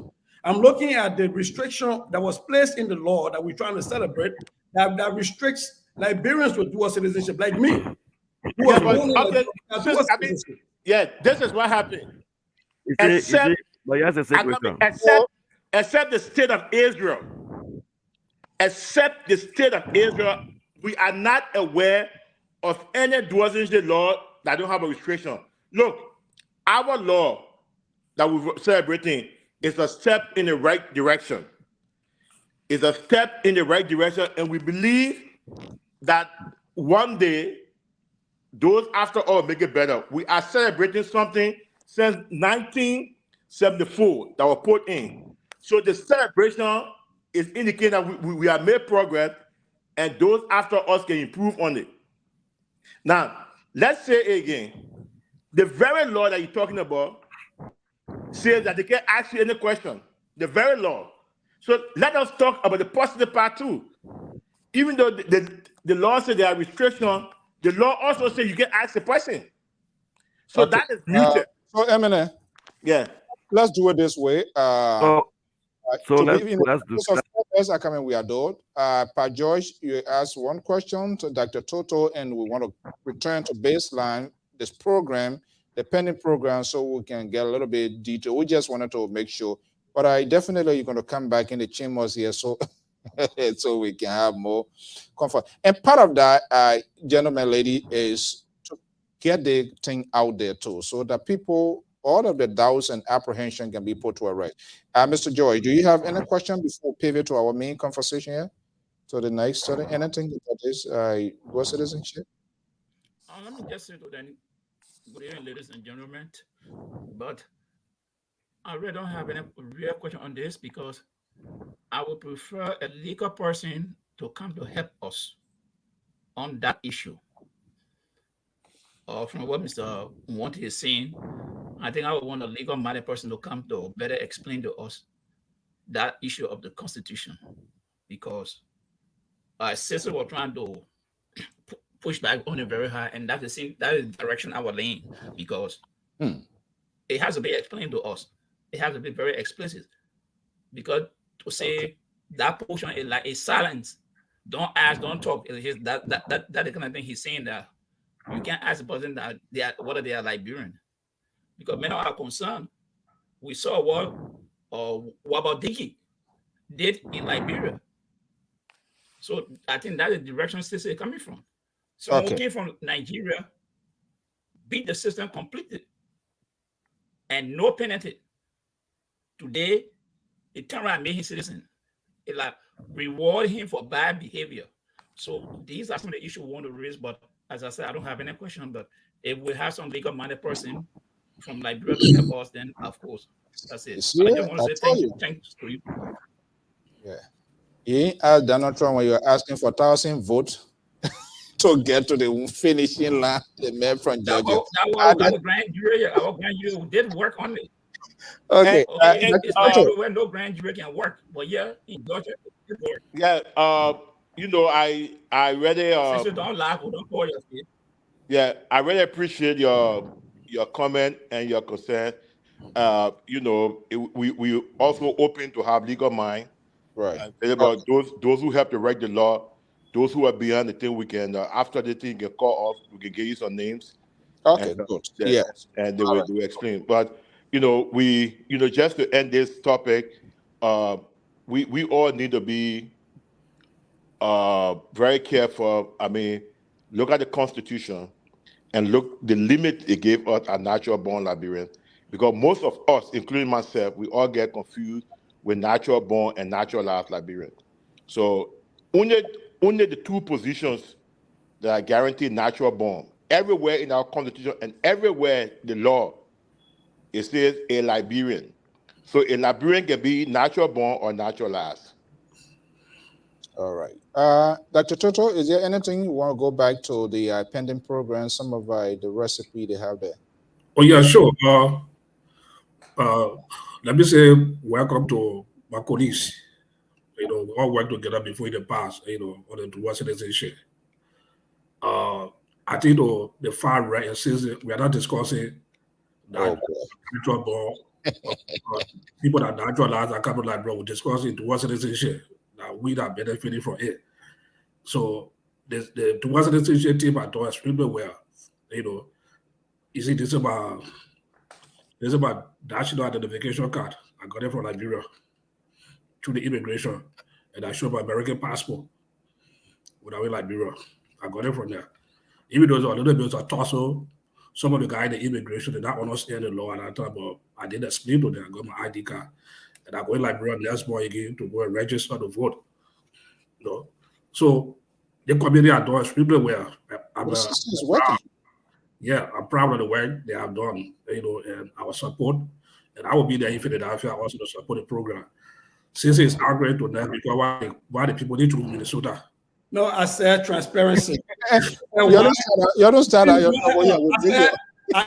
Transparency. Why do you pick Philadelphia when you have far fewer Liberians living than the Midwest? What was the process in selecting the location for the celebration? Transparency. We'll come to that part. Okay. We come to Philadelphia to celebrate. Okay, guys, let's return to baseline. Thank you so much. We just wanted to get an insight here, and I'm happy that here the legal counsel or advisor to the president is going to be coming. So let me ask a quick question, please, Mr. So, because my camera came off. To Dr. Toto, I know I'm talking about that Minnesota thing because I already understand. I was looking at transparency. Nobody laid out the process, but now that you have a Liberian ID, are you going to be paying taxes to the Liberian government? Sure, I pay taxes. Yeah, I pay taxes. Hello. There's a difference between.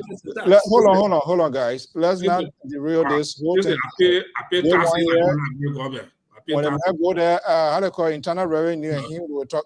They will talk that other part there. So, guys, when we're talking about folks coming from Liberia, I believe, both from the government and maybe other institutions, how many delegate persons we are expecting from the government? Just to kind of like up to the.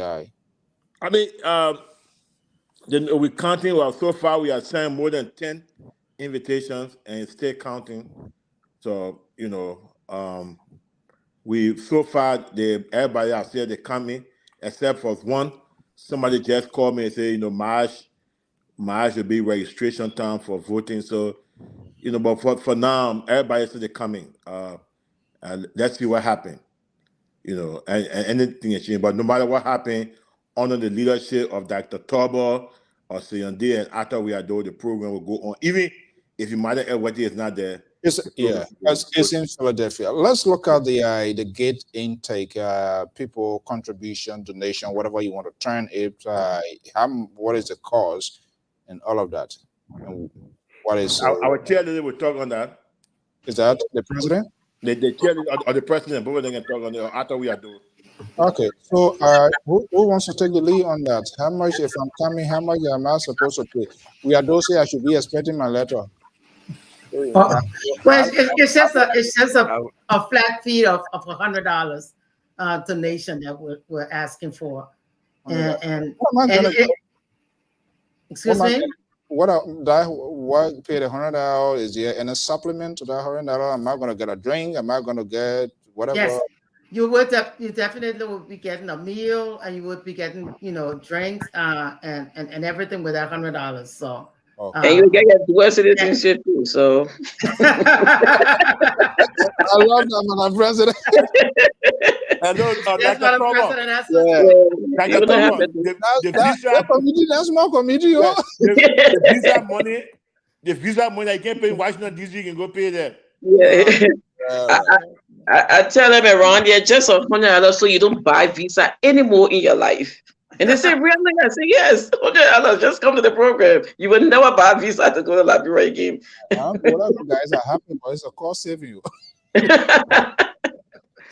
Okay. Yeah. So who are the speakers? Let's talk to all. Who are the speakers, and what specifically would they be telling people, delegates or attendees at the program? So far, surprise. We got the honoree, the chief honoree will be speaking, and we trying to get a guest speaker. I think that our work has been done to get a guest speaker. We're just waiting for 1 or 2 approval, and we'll be announcing the guest speaker. Our team has already approached the guest speaker. Because basically, according to Dr. Tober, she wants plenty talking. Yeah. She has made it extremely clear. I would be in support of that. Yeah, she wants plenty talking. So she just won the chief honoree to speak with all the honorees. Then we'll have a guest speaker. We already approached that guest speaker, but we just need one more approval from other people. Then we announce it. The guest speaker have agreed in principle to be there. So looking at it, Dr. Tober just won maximum 2 person to talk. Then you do the benediction, and that's it. But she want nobody talking. Eminent, please let me hear you from the house's mom, sir. Yes, let me clarify that very quickly. I think our Liberian people love to just talk a little too long, and this is a celebration. But we shouldn't forget, like Arthur Weado was saying, we are going to be recognizing all these people that have, given up their time for this effort. So we want to also use time to, honor them and recognize all the efforts. So we don't want to have all these people talking and then forget these people that put all the time into making this happen. So we want to put some time to that. Yes. Okay. So did I hear you saying special honoree? Yes, well, this whole effort has been done by, like Eminem Weddy has said, we've had partners, Europe, Australia, Ghana, Canada, and all those partners have people in their community that work very hard. They're sending out names of people that they want us to recognize, and all those partners that have been, joint partners in this effort will be recognized. So we're going to have quite a few people to recognize that night. Yeah. Fellow analysts, any question relative to the planning program, Dr. Tote? Anyway, maybe they will hire us. We'll go there to do the coverage. That would be wonderful. You want to get it out there, of course. LPR is always willing to move. Yeah. The question I wanted to ask, Emmett, I don't know if you're listening. Since the dual citizenship was passed, because as I said, when I went in Liberia, when I was engaged in immigration, most of them don't have almost any of the law. So I don't know if the Ministry of Foreign Affairs make a position like a gazette to be published. Recognizing dual citizenship have been passed. Liberian are passing all through direct entry. Hello? Foreign passports should be recognized. And our immigration are going through some basic training to others and some of the international documents. Whenever Liberia coming from Europe, from Australia, or other places. So I don't know if the Liberia Whitey is aware of that, if the government of Liberia taking an initiative, or if the dual citizenship committee have taken an initiative to provide some training and education to the public out there with the support of the government. Okay. And that, I think that is a very important aspect. Eminent going out. If we, I'm here. really. No, the eminence still here. Oh, you're hearing? Okay. Yeah. So before you respond, we hopefully maybe through you guys, the government delegation, like I did hear you saying, the council to the president, we can invite these people to have these conversations. I think that will also be great. And part of that is to give, then the opportunity so that they themselves can explain these things here and not just we hear it from somewhere and run with it and draw the conclusion. So hopefully we will coordinate with you guys if we can work out. I will see whether we can make time to get there. But I think it's important we have this conversation. Yeah, go ahead. No, I mean, thank you. We are doing every effort, for these people to even come on your show and provide more opportunity for people to know. So yeah, these things are all part of the planning. That's why the funds from this program will go back into educating and spreading the news and educating people on this thing and more advocacy. So yes, Chairman Toto, we recognize that and we are going to do that. Yeah. Mr. So. Yeah, go ahead, Sissy. Despite my own misgivings about the shortcomings of the law, I think to the extent that anything that is passed benefits Liberians, however way we look at it, as far as quantifying it, I think it's a good thing. So I add my voice to the group here and say, if you're in the area or if you have the time and you can go, show up. And if you cannot go, what I'm going to do is I can't go because I'm busy. I told Emmanuel Wetty this, and I'm going to send my own donation to buy a ticket, even though I'm not going to be there. This is not because I 100% support the law as it's passed. My people don't know I have serious reservations about this law, but to the extent that it benefits some Liberians, and this is a kickstart to continuing the process to get to where we all want to go. I think this is a worthy cause. Emmanuel Wetty and his group has been very transparent when it comes to financial accountability. So I think putting your money in there will be a good thing. And I will be sending my own. I'll be buying tickets.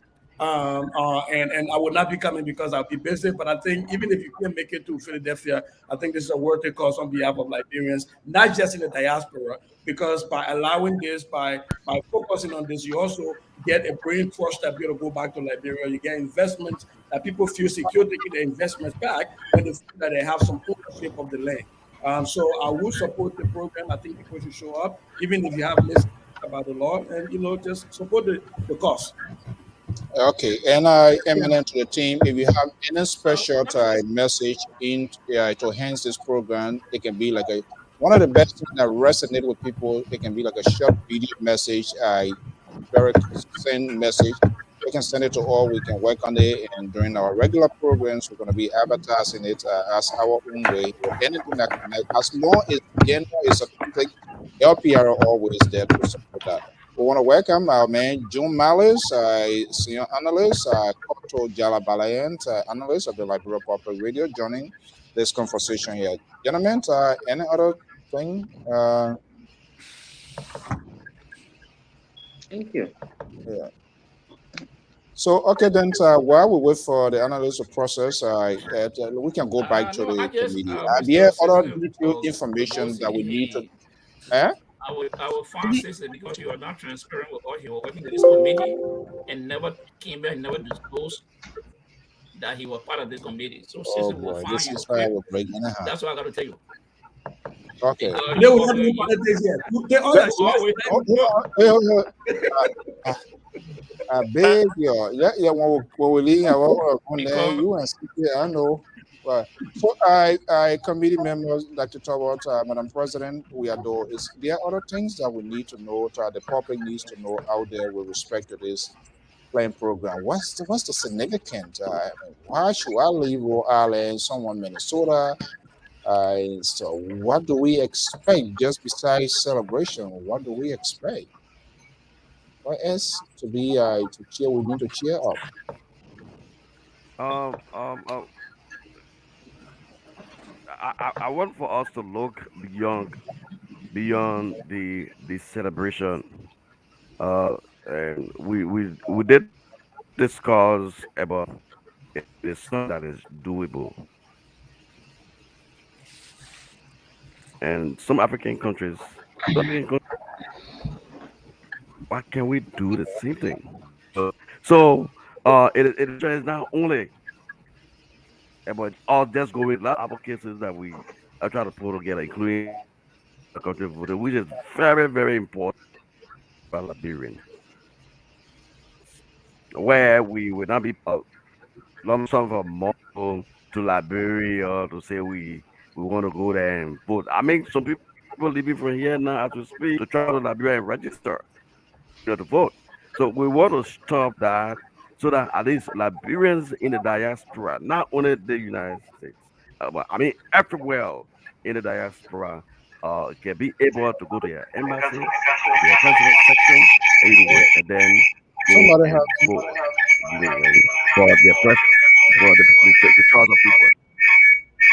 You see? So that is why this entire advocacy, this is why the entire event is all about beyond looking beyond the event. We already started the groundwork committee member of the out of country voting is already working, and we are in contact with the relevant agency, including NEC, to make sure that we get this advocacy being pushed. So I'm trying to use this opportunity to appeal to the folks on here first. They said, if you really want to get something done, you get your family member. We are all family member here. This is Igoya, Zo, and the rest of your panelists. They are all great people. I know some of them, and I think they can help us in the process of promoting, advocating for out of country voting. I must tell you, it is doable. Will not take 12 years. We will not take 12 years like this because we are ready and Liberians are ready.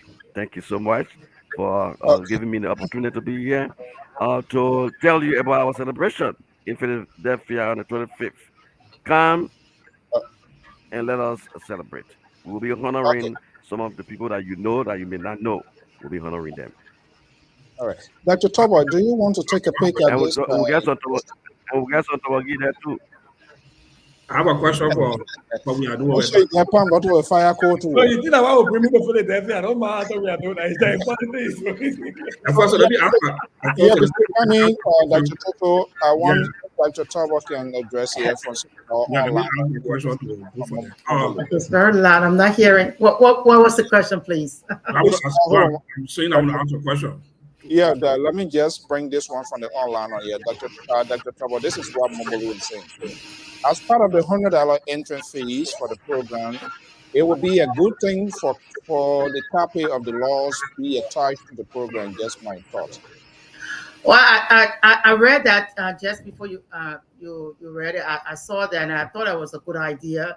Of course, we still I'm not sure if we still have Eminem Wetty on, but he's in charge of the program. So I would bring that to his attention. That's not a bad idea. We'll see if we're able to attach that to the program. Yeah, and the president can consider that done. It will happen. Okay. Yeah. Yeah. And you know, and when you're wondering what else is going to happen, of course, you know, I think it's a good thing. You hear about what people are doing, and you hear things or what the media. This is happening, and you hear about Wetty or you hear about all these other people. I think it's a great thing when you can come together and meet these people in person and have some great conversations, and then probably even understand what made them do what they did. You know, what motivated, for example, Eminem Wetty to push this for 12 years. You know, we're unrelenting and going back. So when you can meet people in person and understand certain things, and for the gentleman that said I would like to have a lawyer come and explain things to me, and hopefully we have quite a few of the Liberian officials coming, so you'll be able to have those conversations with them. You know, you can hash it out. You know, what is the understanding? What are the plans? What are the plans for us? You know, we can probably share ideas, exchange ideas on how we see this all moving forward. You know, and understand what's really happening on the ground. So I think coming to a program like this is just not coming for the food or the drinks. You know, it's coming for the great conversations and coming to meet those people in person that have given up their time, you know, to make this happen for an entire group of people, not just for themselves. So the fees are straight flat rate, right? The fees are flat rate. Do not expect us to be asking you for a fundraising during the program and getting any extra money from you. You know, we're asking for that money because we need to pay for this place. You know, it is a catered place, and it's a very nice place that you'll be attending the event. So it's a flat rate for everything that you will be getting at the event. So what's about, I'm a free thinker, Dr. Tabo. What's about somebody who is listening out there? Okay, maybe I want to pay my $100 in pieces. I can do 2 payments before the program. I can send 50 here, I can send 50 there, and I just get it now. I do my own thing. Where such a, is there any sort of prepayment to the prior to the event going on, or everything has to be done to the meeting? No, we're actually on the invitation and the flyer. You're able to connect to Eventbrite, and that's where your payment. We're hoping that people will do the prepayment and do it at the door. I think sometimes those things just take so long at the door, just trying to get payment from people. But Eventbrite is on the flyer. You can connect to that, and you can make your payment there. Yeah.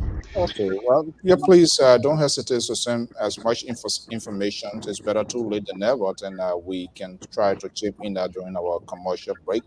Okay. Our programs and stuff like that. Guys, anybody, Koto, Dr. Toto, you said you had a question? Something? It's a question, but not real question. Yeah. That's a concern. Concern? Yeah. So. A Liberian concern network? No. I've got the issue of something. What is one thing they say? You know, so I think we are doing a better relate to that also to the last the dual citizenship, you know, and because so politics are we suffer during the referendum. We were defeated because the way politics don't tour on it. You have in this program, we fighting against the government. So some of the people who are going to see that. Did you guys reach out to other people from the very political party to invite them, maybe for Arizona coming, Ambassador Walker, or other people? But once it is so now only because politics, but it's a national issue. Like everybody together. Chairman Toto. Yeah. I think your point is very good. I'll talk to Dr. Tauber, and we consider that very well because since it's a celebration, you know, we can put everybody in, you know, all Liberians from everywhere can be part of it. So I will talk with Dr. Tauber up here and get her take sense to the chairperson, you know. But that's a very good point you brought up, and we'll consider that. Yeah? Okay. Madam Balayan, I think you were coming in. Any question? Yeah, I want to say thanks to, you know, the body that they show that this process was successful. You know, once a Liberian is always a Liberian. And I don't know whether I got this part of it. I'm sorry that I'm coming in late and I'm going to be asking this question.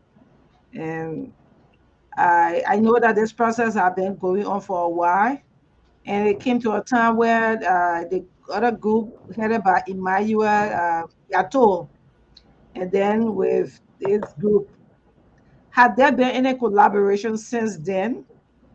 Because I know there was some body seeking some recognition that we did this, we trying to get glory.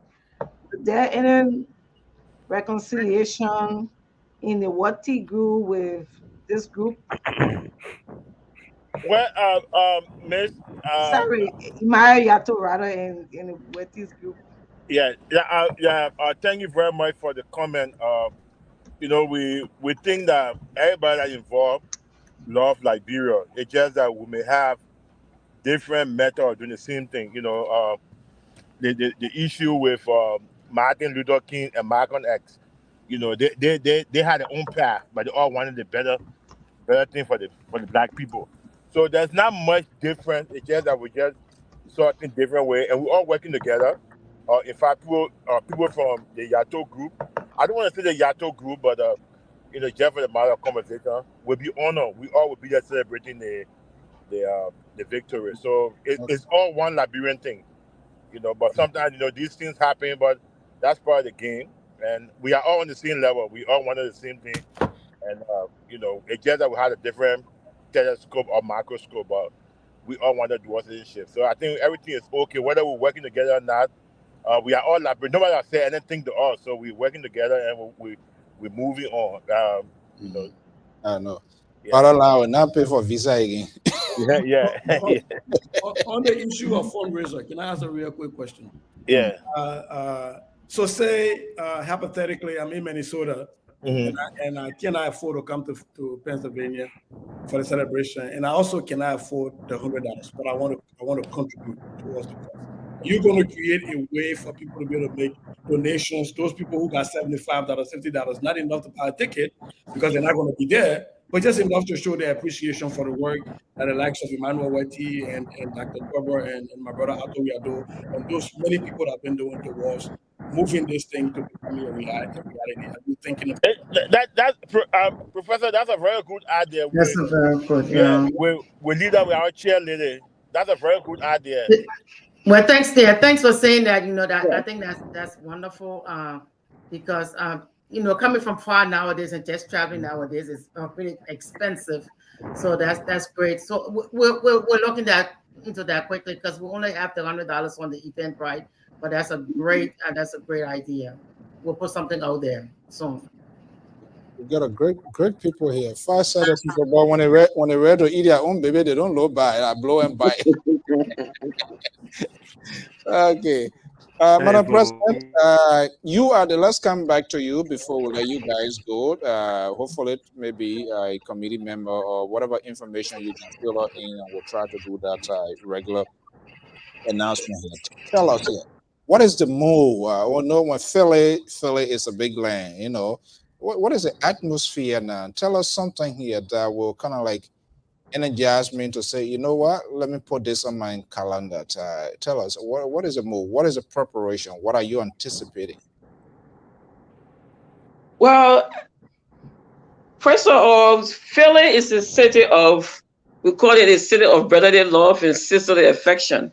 There you go. So there will be an arousing welcome for everyone on the Friday night. We can all meet somewhere, chit chat, have this discussion, about the importance of the dual citizenship and all that on the Friday night before the event on Saturday. And of course, we have many local restaurants here. We have a place where you can go eat any African food. Any Liberian food. We have the Dumbo. They call it the Dumbo Valley. If you want to eat some Dumbo and soup, we got Dumbo Valley. Somewhere where you can go sit and eat Dumbo. Yeah. We have Wusu spots where you can have any kind of food from Liberian from. And many other places. People are excited to welcome people here for that weekend. And of course, the members of the executives and board will all be there to welcome people on board.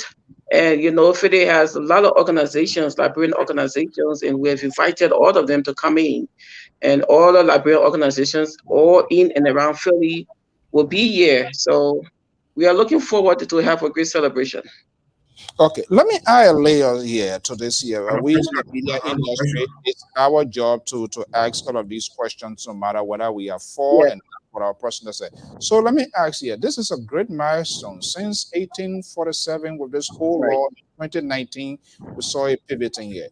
Guys, don't you see this to be something like a big red carpet event? So some of us and see how people are going to be walking through the aisle with a red carpet celebration. Is that something that makes sense that perhaps can be added to this whole coronation that I see coming? I see Ato do. I think Ato do, when we're to take a vote here, he will vote in my favor on that one day. Dr. Tobo?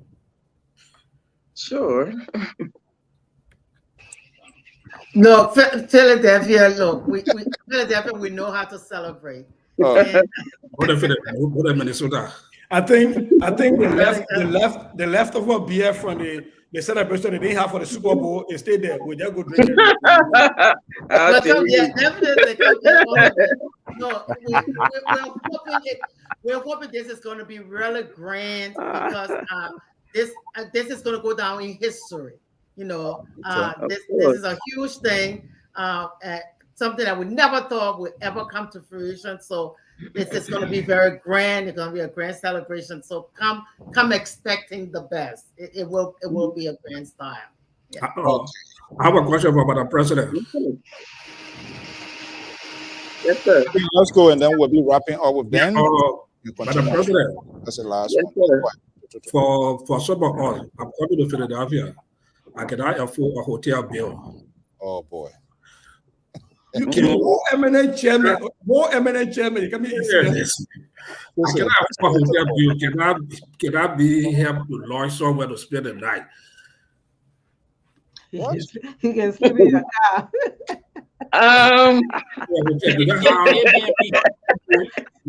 You know, I will call you out of this call and we can talk about that. Madam President, Yes, sir. Dr. Toto is the governor of the state of Pennsylvania. Okay. So don't worry, you get paid. I got the guys. We're talking about that, Dr. Toto and everybody else. If you don't want to go to the hotel, we have Airbnbs around here. You know, maybe you can have a whole house to yourself if you don't want the hotel. Can I ask this question? I don't know whether this question was answered, but I would like to know the fund that would be collected. What will it be used for? Well, as we, you were not here before. And really, we don't. Excuse me. We don't expect much funds to be, collected or left over after that $100 fee, because it's pretty much going to go to that, to everything that you're going to get at the hall. So there's not anything extra. First of all, we're not fundraising at this event, so your $100 flat rate will get you everything for the event. So we're just saying, if there's anything left over from there, we're going to use that for we've already started the work on out of country voting. So we're hoping whatever is left over from there, we'll use for that. But we really don't expect to make, any profit, from this. So what you're paying is pretty much going to be paying for, the event. Yeah. So, Mr. Comrade Abu Saleh, if you were going LPR, it'd be pay-per-view. So, one of the May I say to you, I posted the link for the Eventbrite in the chat room, and I was emailed it to you. So just in case you want to get your tickets ahead of time. Yeah. Oh, okay. Yeah, if you can share that with us. Okay, guys, ladies, our leaders, we want to thank you so much. I think we have a conversation. But before we wrap up here, to our guests, talking about for this coronation that is coming, is there any final thing you want to say before your closing argument? I just want to say, let's look beyond the day of this celebration. Let's look at our generation to come. We have migrated in many parts of the world, and we are having children. And our children are also curious to know about where we come from, And so this is an opportunity too for our children to have that free will to go back home and see where their parents came from, what their generation is coming from. So this is not just our generation celebration. I'm looking at it beyond that, because I have a son here, and I show my son is anxious to go back to know where his parents came from, Liberia. And the fact that he'll be able to go back home in that free way and not going through all that long process is a good thing. So let's look at it beyond this celebration and this one step that's coming away. And there are more steps to follow and more benefits and other things that we will do with this celebration day. So I want to say thank you. Thank you so much. I thought we are done. What's your final final thought? Oh, I just want to add to the last president, CND, and just to call this night a night and thank you to you, Cienzo. As I told you earlier, you should be expecting a letter, okay? But Sisi Goya will be very in trouble. For Sisi Goya, and he loved Double Gay, and the guy who he has in Guinea that is naturalized, he would meet that guy face to face, they would discuss. And my man George Toto will gain one SUV to sleep in. For the night, that would have one night, we'll gain SUV for you to sleep in. And our sister there being everything ready for her. So I just want to thank all of you for the night, and I hope and pray our message of this celebration on the 25th of March, so that we can go beyond not only the celebration but the OV, which is the out of country voting advocacy. It is not an event or a process. So much for giving me the opportunity to be with you tonight. Okay, so the curtain is running down. Now I'm caught between the lines. Now I have Eminent, I have Dr. Talbot. I don't want to get in trouble here, so let me just throw it right in here. Who wants to go first? Who wants to go Yeah, Dr. Thomas is the chair, so she'll be the last. I'll just make a comment. now you're off my hand. Nobody. Yeah. Okay, so Eminent Wati, thank you so much. I bring the last time was at your inauguration. So you know, let us know why that been a little while now. Yeah, I remember that. I just want to say thanks to the team, Dr. Tobo, President CND, and our Ato Wiado, and everybody since going on who have been supporting all Dr. Toto and everybody.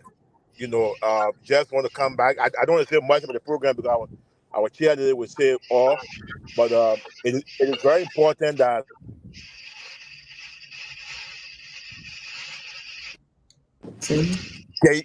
the issue of job, our constitution is very clear that only two positions are for natural born Liberians. Every other position for Liberia is for Liberians, and that can be a natural born Liberian or a naturalized Liberian. So only do two positions for natural born. So at another day we're gonna discuss it with the lawyers. But I will let everybody be aware that the guy who is naturalized and you that born there, the only position you have over that person is president and vice president according to our constitution. I want to say thank to everybody for the effort, and may God bless us. And on the 25th, we'll be there in Philly. But thank you, guys, for your great job and for your platform of future. Thank you very much. Thank you so much, just Eminent, the doyens of this whole thing. Yes. So let's come to one of the person who is not giving up until I don't see you, Dr. Tobot, retiring now until this voting whole 1 year is concluded. That's my guess. That's my hope here. So let's hear from you. Where is all this strength coming from here, from one thing to another headache, and you still keep moving? Let's hear from you. What is your takeaway message, our take-home message from this whole committee work so far? Well, thank you so much, and thank you so much for allowing us to be on the show and using your platform. Look, let me take a line from the movie Casablanca. At the end of the movie, when what's his name said, "This is the beginning of a beautiful friendship." And when I said that, I said, let's use this time as the beginning of a wonderful friendship back with our brothers and sisters in Liberia, because hopefully this celebration and what has happened will start to break down those walls of insecurity and fear of taking the job, and that insecurity of them thinking, oh my God, I don't have my job. But let us use this time to rebuild. We've never been able to reconcile with everything that has happened in Liberia. And hopefully something like this will help us come back together as one. We are all Liberians, and we're hoping that all of what we've gone through for the past 30-something years will start to break down slowly, and we'll use this time to build our country back up. So we want you to come and join with us and celebrate with us. And Philadelphia was not picked for any particular reason we'll add. So, Sister, there's a lot of work. Sandy and I are running back and forth the night and day, and we're on the phone sometime. Early this morning, I just sent her a text, I think 7 o'clock this morning. That's how much we're working. So we're working just so we can celebrate and come together and have those wonderful conversations. Because when we do not talk, when we do not share ideas, and we do not have those conversations, we always, in the back of our mind, have something that we think is happening, and we assume. And let's get away from making assumptions, and let's talk and have those conversations that can bring us back together and make us one. So come and celebrate with us, and as we start again that wonderful friendship and that wonderful in the city of brotherly love and sisterly affection. Let us start to do that and get it back to Liberia, where we can start to rebuild Liberia. So thank you so much for allowing us to be on this platform. What a great conversation. Folks, thank you. Eminent Wati, Dr. Talbot, Ato Wiadot, and the president of Pennsylvania, that Liberian community. We want to say thank you so much, and we are looking for at all times to work with our community leaders to help to enhance their messages out there outside of their own comfort zone. And so please, like I said, the more information you share with us, we will not hesitate to also pass that on to our viewers and listeners and followers. Thank you so much, and we're looking forward. So this is the day here. It's March 25th, dual citizenship victory celebration. It's gonna be a carnival. So we were asking for a hotel. The hotel then they're already here. So yes. Okay. Yeah. So yeah. So wait, Dr. Toto, you see here, right? Dr. Toto will talk about something else. Okay. Yeah, thank you so much for your time. It was good having you. Okay, guys, just stay with me as we are about to do a little bit wrapping up here. Let's have our own in-house a little conversation here. And Emina, what you spoke already, right? Yes, I did. Oh, okay. Thank you so much. Thank you so much. All right. Bye-bye. Okay, here we go. Let's do it.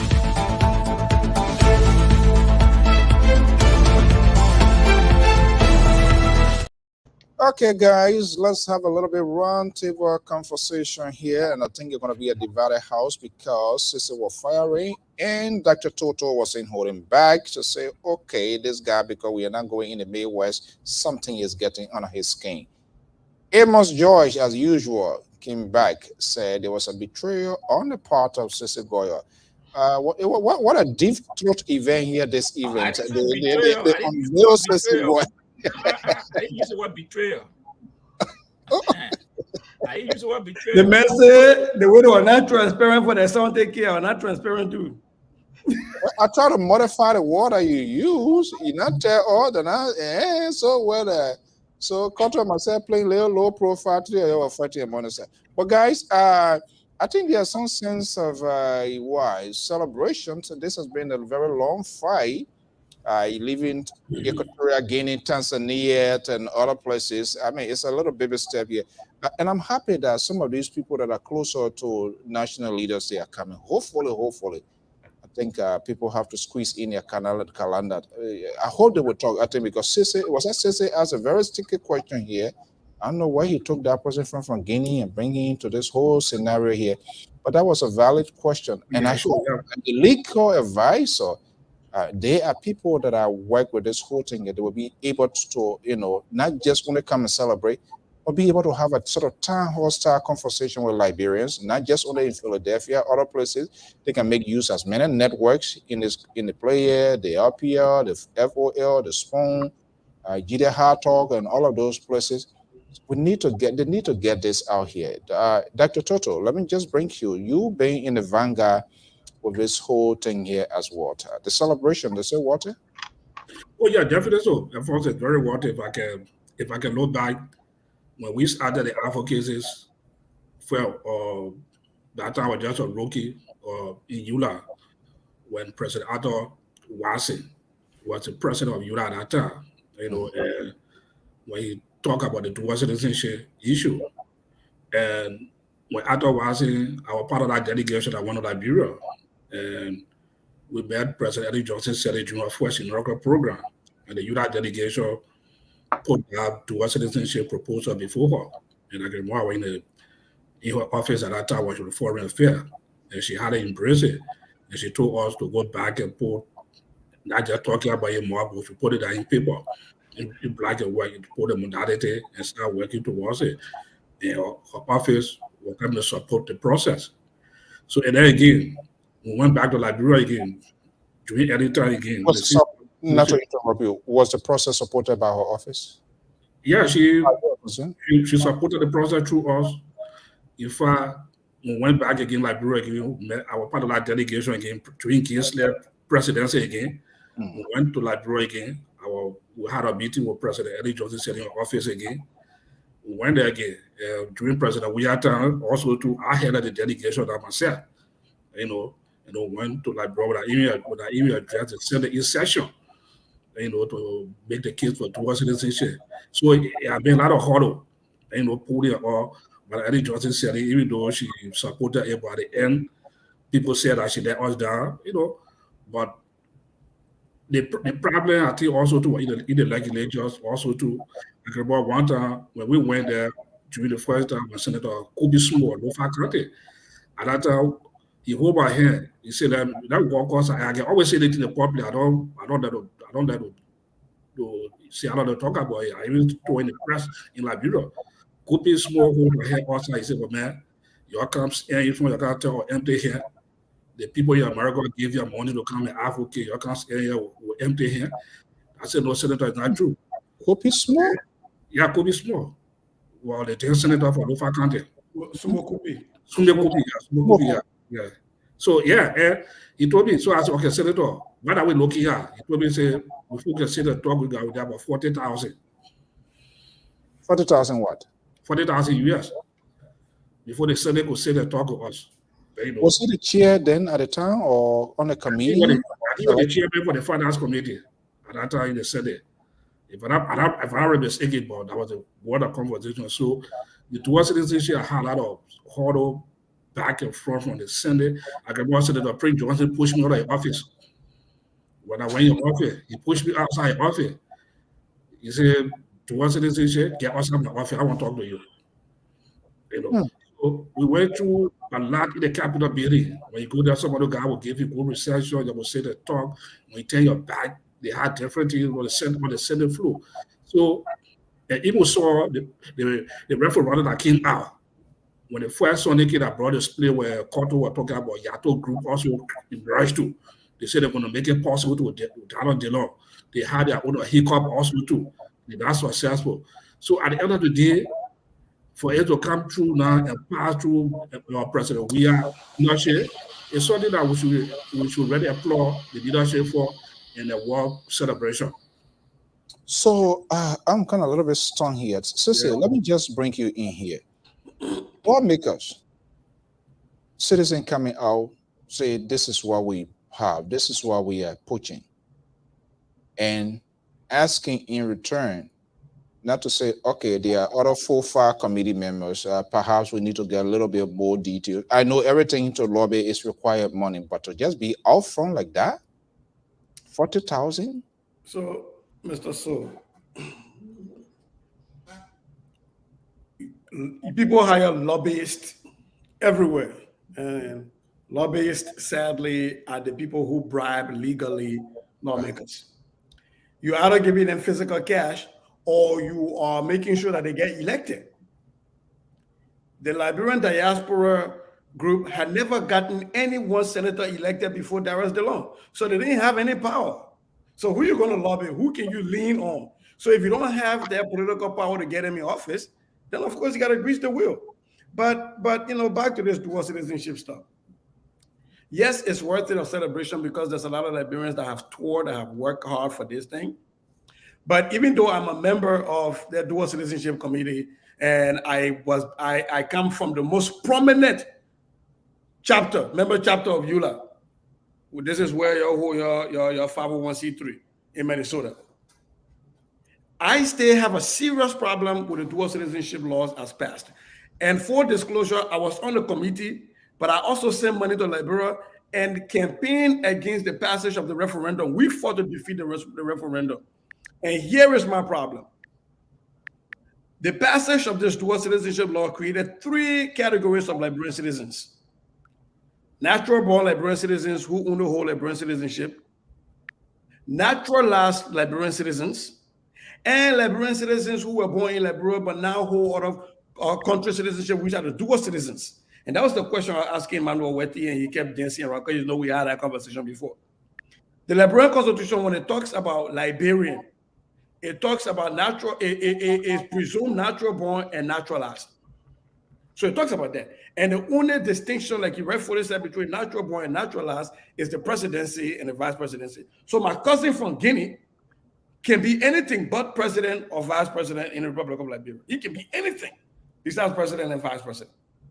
I, Geroba Sissegoya, who was born in Liberia, by virtue of the fact now that they passed this dual citizenship law, that put restriction on what dual citizens can be.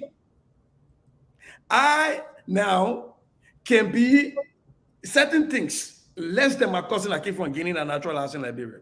Because I cannot be finance minister. But my cousin I came from Wambodiki can be finance minister. Wambodiki can be defense minister. I cannot be defense minister. So if the push, the nexus of this push has been about jobs, we always use that one lady as the test case that went and said, yes, I'm an American citizen, and the confirmation hearing ended. But yet we accept a law that further limits us. I think we so much so have been having so much defeats that we wanted one victory.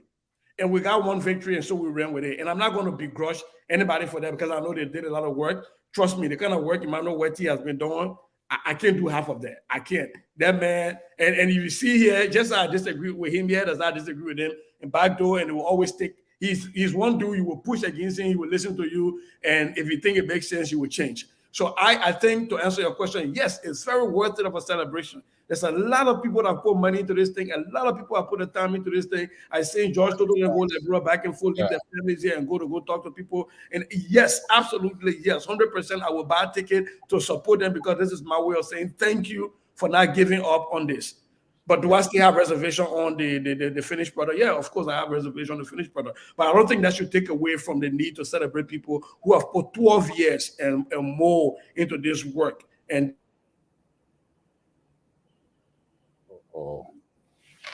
man, there's another comment I like, man. but that's a very good point. Since you're real, you know, it comes to the natural law Liberia and the okay, let me bring you. Just so you know, I get Coca-Cola phone. I heard you laughing at me. I get no Coca-Cola phone. But this thing you said. Since I don't know, I want to echo your point a little bit so you can come back. The point you raised about naturalization. Yeah. Go ahead. That was one of the issues that were being addressed long time. Most of the time, when that issue was addressed, they say it was an immigration issue. That every country had the immigration law and naturalization and part of the immigration process. You know, I compared to other countries. So, the advocates were not to go and change the immigration law of Liberia. You know. Okay, Koto, is there the celebration? The dual citizenship do you have any position? Well, thank you so much. So my position is I was in America and did the same thing as a citizen. Maybe the only difference is paying visa fees. And well, that something has to be, celebrated, because at Yeah, least you can go a big difference there. You can go and vote, Waka or Cummings, whoever you want to vote for, George Weah. I used to go vote. Okay. so nothing changed. But that is also a big thing, because sometimes when something not written, when it's not written, you never know when it comes, against you. Right. And so those are the main things, but nothing different actually that I can see is this big. But we want to see, we thankful for the process, because I was part of the Imaya Yato group. Oh, see, you see it? So I'm asking. Oh, So so part of the Yatos group. Okay, so, I told you that you know people that were compete yeah, against. we were the group there. was some triggering and bizarre disclosure here this evening here. Oh Man. yeah, that's not. I Because, don't have, for me, anything I partake in, I don't deny. We were there pushing that, and the thing about it, people want to take glory. And if we fought on the same thing, if I took this branch and brought it this distance, and you came and took it from this distance and push it, that's the work, because the work is moving from one step to another. So we all did the work. But sometimes certain group just want to take the glory. It was because of me, it was because of that. yeah, this issue of dual citizenship is highly political. It's a big political issue. Now, do we need to know people that are for, against in both houses of government? We need to know these people's positions. So do we know who they are, what they represent, and maybe get to know more of what their own beliefs in terms of their position taken? Like Dr. Toto was just saying, Senator Prince Johnson taking out of his office and all of that. Why should these people be voting or be taking position off camera? So here's the thing, though, and I know Emmanuel Wetty will not mind me saying this here, because even after we are I've pushed against them hard. They've made some misstep, and that's why when you ask that question, Dr. Tutu, about are they getting other political parties and other people involved, was a salient point. They made some serious missteps. I've seen Emmanuel Wetty has posted some pictures about people taking them from dual citizenship. He would take the likes of Akaras Gray and put a picture up, and other people. Well, there have been other people who've been fighting this dual citizenship battle in the House and in the Senate before Akaras Gray. Back in the day when it was not popular for Akaras Gray, when it was during early time, it was not popular for the likes of Akaras Gray, right? So there were other people who were doing the work at the time. And to Koto's point, she used in physics. Work is defined as just moving one thing from one place to another. And so people who have been pushing this thing along the way, I think it leaves a bitter taste in their mouth when we come now and start thinking CDC lawmakers, which is what has been happening, and putting them up and telling them thank you and highlighting them on dual citizenship. It creates problems. Dual citizenship is highly political, and I think it would do them well if they were to try to be as much political neutral as possible. Because for me, when I saw that flyer with Akara's great picture on it, my mind went to other people who have been doing the work before Akara's great, people who, when it was not fashionable, was standing up for dual citizenship, when the likes of Akara's great was yelling and cussing during early time, right? So now when you do that, it makes me to check, okay, are you becoming political? Are you only celebrating the George Weah government when in fact there have been work laid along the way before we got to George Weah government now? When in fact George Weah, he said when he was senator, did not even push a bill to pass dual citizenship. So we have to be very careful about that. Yeah, definitely. That's a reason why I their own initiative. I totally agree with Sissy. This is the point where people say I want to take glory because they ended the job. Sometimes when some decision come out, or sometimes you want to develop some idea, it takes time for other people to perceive your suggestion at the time. It has to take sometimes initiative, discussion over and over until it takes other people's mind. That's what the whole issue was, because some people mentality about it was like, oh, these people coming to take our job. So to take that mentality out of them, that the people were not going for their job, it took time. Okay, so it took time. I'm sorry. Yeah, that's my, I don't know, something wrong on my end. Yeah, I'm sorry for that. And We want to that's see very. him. We're getting here. He getting his VP. You tell coming to the whole train. Why you say he VP the week? The VP getting a VP. What let me ask him. Who is VP? Let you bring the news. Koto, you get news to break for us. Breaking news. The VP guy VP. And just about it during that when we were in Liberia during that time during the Afro cases, it was the time that Ellie Coker have just ran away from Liberia. And then we in Liberia advocating for dual citizenship. It was a very hard topic at that time. As you are just simply how to even put the message out to people.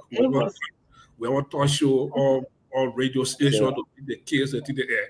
People don't want to hear the thing you're trying to say. I can buy one guy call when the talk guy say, I didn't go time in the hair burger here, burger. That's what they here for. So actually, it took time. It took time. The perception was completely different.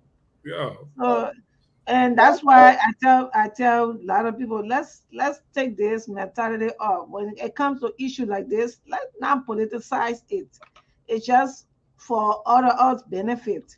But if you start saying it's because this government have done this, because that government have done that, and sometimes it delays sometimes some important thing that you want to put through. So, because from the opposition, this person don't want to accept it. And it's for the benefit of all, you know. Quickly here, there must be a lesson learned here, Dr. Toto. Obviously, you've been part of this whole thing, being in the vanguard, moving here and that. Perhaps you guys would be the perfect example in getting consultation moving forward. If they are to get through to the other part, which is another critical component in terms of having Liberian diaspora for people to be able to vote. And I saw Sisi tweeting, EULA that is leading this course cannot even put in place to allow members out of state, other places, or be divided into regions to vote. How can you even preach this here? What do you think now this group, the diaspora, non-diaspora, the dual citizenship group, moving forward to approach the component of having diasporans to vote outside of the country? What should they be watching out for? What they should be involved in, you know? Also, one of the problems we have in EULA at that time, you know, want to do citizenship, but we did not do a comprehensive research with good empirical evidence research that we have in our head. We say, okay, we are done our research on dual citizenship of Liberia. We look at other country model, compare it. We have that document in our head to back our advocacies. They were not done that way. It was just by word or mouth advocacies because we saw the need for it. That's all. But real documentation, good research, they were not doing. So right now, the other country, 40, they started the red path already. They have a research committee already put together. They are working on research with good empirical evidence, peer review, articles that they research in other countries. So at the end of the day, they put all these things together and they make a good comprehensive report to the Liberian, to the dual citizenship community in Liberia. This is why the other country voted, because you talk about other country voting now, we will compare, contrast. Other country, for example, Guinea, our neighboring country, Guinea in Liberia voted during the presidential election, and our government provided security for them at the autonomous stadium. Guinea went and voted there. So why we cannot do the city? So the model that the Guineans using, that's a research model where the community can look at that model and see how to bring it to Liberia and how the Liberian government can support it by the process. So I think the right path. But before then, it wasn't it was just by word of mouth. I thought to say something, we say here, we say yeah, that go for it. That go for it. This, that. And Emmanuel Wati just was trying to address or say a question. He said that compare the state of Israel, that no other country except Israel. And I carried that for long. You know why? I went into a research conference and I brought that out. I was debunked. Definitely, so I don't know where I saw it. You said it because I didn't want to argue with him. Yeah, also again, the Liberia Study Association is a standard It's a very standard organization. Their annual conference, there was a presentation made by this girl from the UK, very sound for the London School of Economics. She was giving a good report. And I asked that question about Israel. That girl went back and she debunked me Israel, that law, so I says, what they keep carrying. So these are some of the problems that we had. It was just sweet in our mouth. Because we feel that there was need for it, but now I think maybe they learn lesson that too. They say there's a lesson learned from that. So now they say that before come to the other country voting, now they do a good research. That's what they're doing right now. But on that thing though, I get it that they're doing research, but let me just put a little anecdotal evidence out here. I pushed back in the chat room against that out of country thing, and I was trying to provide some data. And I was told to contact Chairman Sia to give him information. I'm saying, okay, it's good. I mean, I know Yula, I know Chairman Sia, I know everybody. But what happens to other people who got research data, evidence, and they want to give it, but they don't know Yula? Why don't you create a data dump site somewhere where people can throw things for you, so you don't have these 5-6 people sitting down and the only research they're doing is what these 5-6 people know. You have a data dump site where people from everywhere can throw stuff in there that has to do with this thing, and you can have, but they still don't have that. So then it's fair to say, Dr. Toto, based on your point, I'm not sure whether there was an extensive inclusion in the sense of diasporan community to get people view their dissatisfaction, their agreement, their forms, X, Y, Z. They just pick up one mentor and they say, this is what we're going for. Disregard other people views, their opinion, that it doesn't matter. As long as you're not part of it, you can't be a commentator in that conversation. That was part of the problem. And first of all, people opinion were respected. The problem that Citizenship made, would they have any kind of site or what was it? Okay, people that fall again, throw your point into the data. If you get data, throw it to the place. Would they have it? As I said, when I talk to your folks, I said it wasn't something so sweet a year. Oh, I like it at 4A because all you know, you want to hold 2 passport. That's all. It's not so about the job it is. People just want to hold 2 passport, go from place to place. That's all. So these are things what I already done in the past. But thank God, it happened that. So the lesson learned that Cecil said that's a very good important thing. I think what after do they still listen to the show that research company they talk about the other countries. We need to open a database site that where people can go through some data or information have other countries voting. I think that's a very good point. We use as a reference. Well, guys, what a great night here. Tomorrow we're going to be back here. All things considered. We are hearing Ambassador Joseph Newman Boyka is gradually closing in to get his pick. Nyombli Kanga creating in Bikiana. I'm not sure what was the strategy behind that to build and solidify her political base. These are the people we don't know yet. Let's hear from Koto. You talk to those folks back there. I don't know. That phone sounded like Ambassador Boyka ringtone. I know that very well.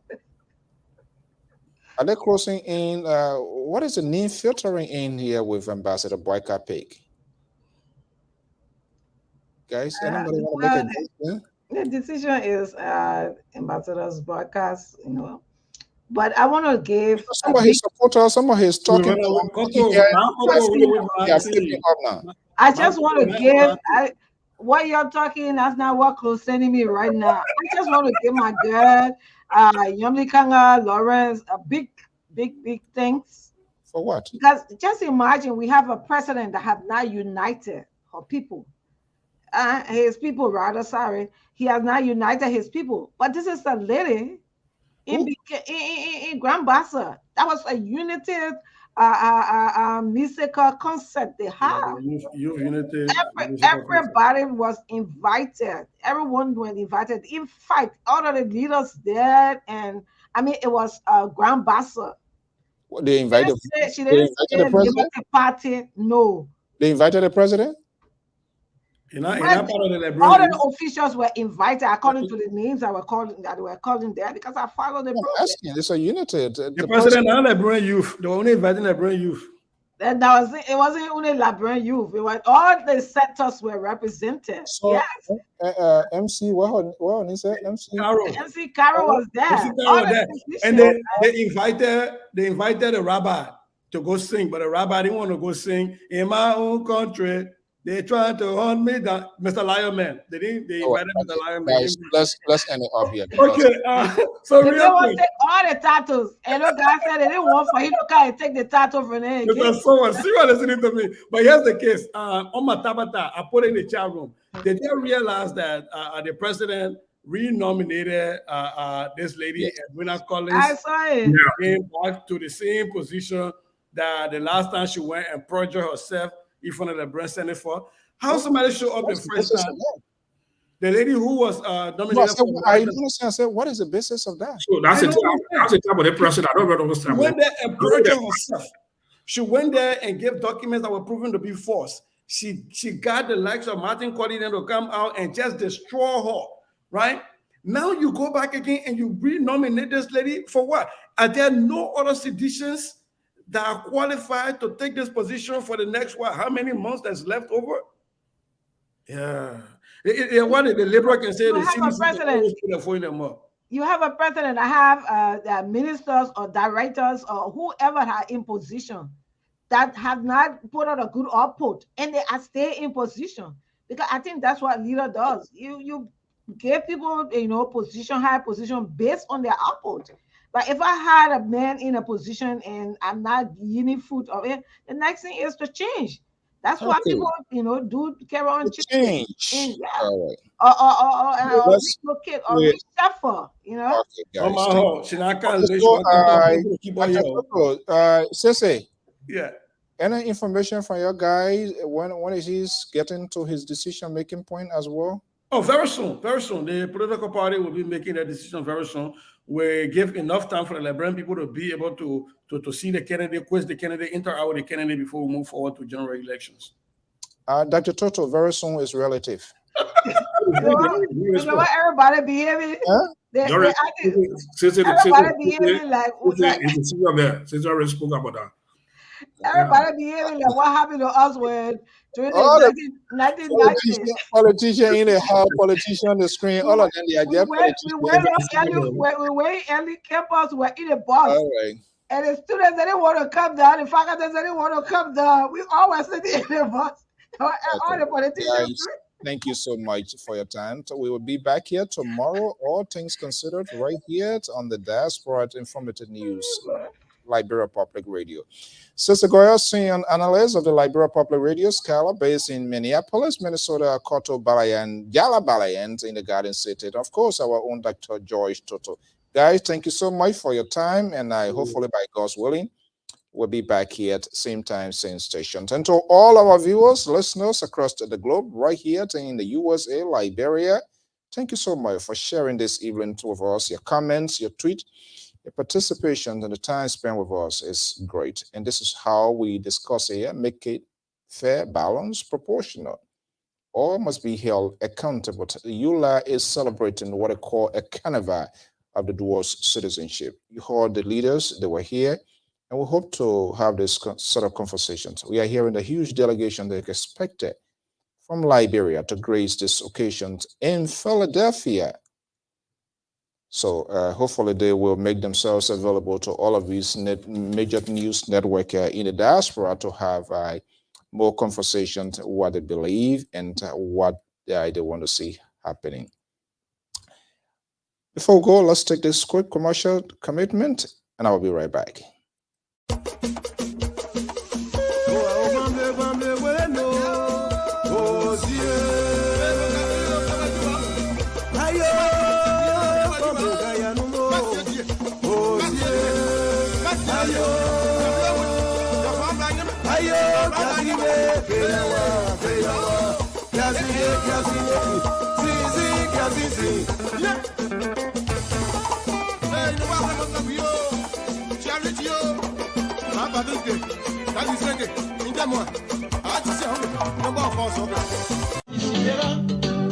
Soyons sensibles, tout le monde sera admis, même le dernier de la classe.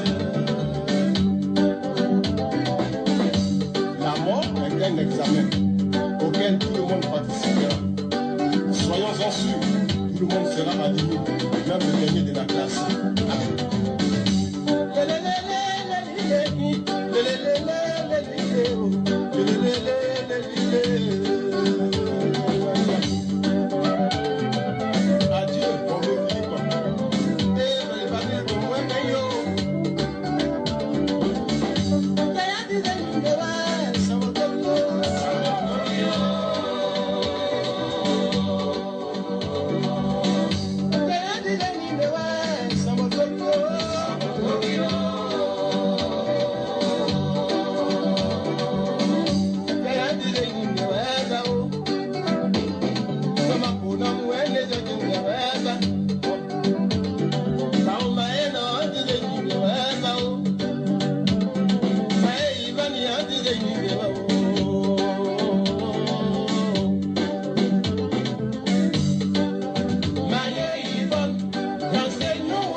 From the New England Bureau of the Liberia Public Radio, want to interrupt this interlude of music to bring you this obituary announcement from our obituary photo of the Liberia Public Radio. The late Honorable Moses B. Kangbe Sr. passed away on February the 15th, 2023 in Wettleboro, New Jersey, United States of America. He was 70 years old. The late Moses Kangbe was born December 28, 1953, to the union of Mrs. Yao Kangbe and Mr. Zul Kangbe in Kamblit, Babli District, Lower Nema County, Republic of Liberia. He leaves his wife widowed, Mrs. Rachel Z. Kangbe, 14 children, 26 grandchildren, 5 great-grandchildren, his brothers, sisters, and hosts of relatives and friends in Liberia, USA, Europe, and other parts of the world. The late Moses B. Kangbe Sr. wakekeeping is expected on Friday, March 10, 2023 at 8 p.m. Eastern Standard Time in Wettleboro, New Jersey, United States of America. Viewing of the body is at 9 a.m. Eastern Standard Time. Service starts at 10 a.m. Eastern in Wettleboro, New Jersey, United States of America. The mortal of the late Moses B. Kangbe Sr.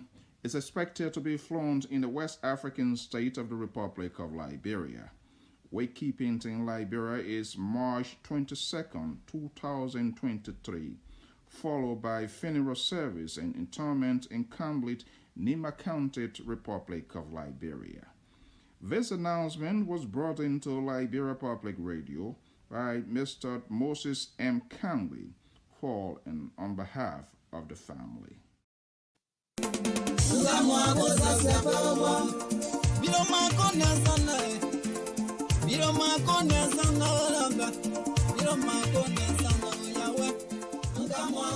Do you want to share your events with the world? Why not contact us? We are Liberia Public Radio, LPR. We are the specialists in advertisements, commercials, radio and TV services.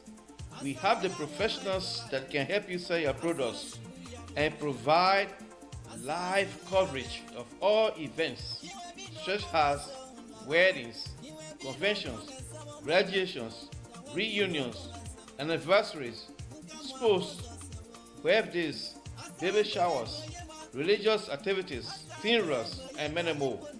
Take your phone right now and call any of the following numbers: 682-433-8802, 267-648-6089, 484-786-3337, or 916-533-2048.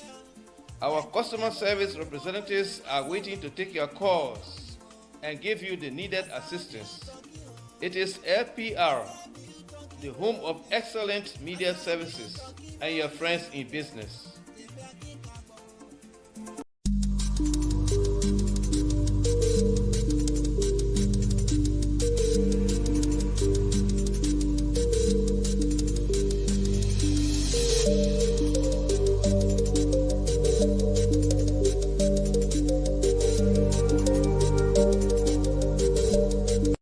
government did not meet your core values? I resigned. Before I resigned, I issued a 13-page press statement. It's on the internet. If you check, you'll find it. And then the president subsequently called me back into government because at that time, she had sent all the cabinet ministers home for 2 weeks compulsory leave. I was one of those that she called back. And I said, no, I'm not coming back into your government because what I believe you will do is not what you are doing. This country went into civil conflict and over 300,000 people were killed because of bad governance.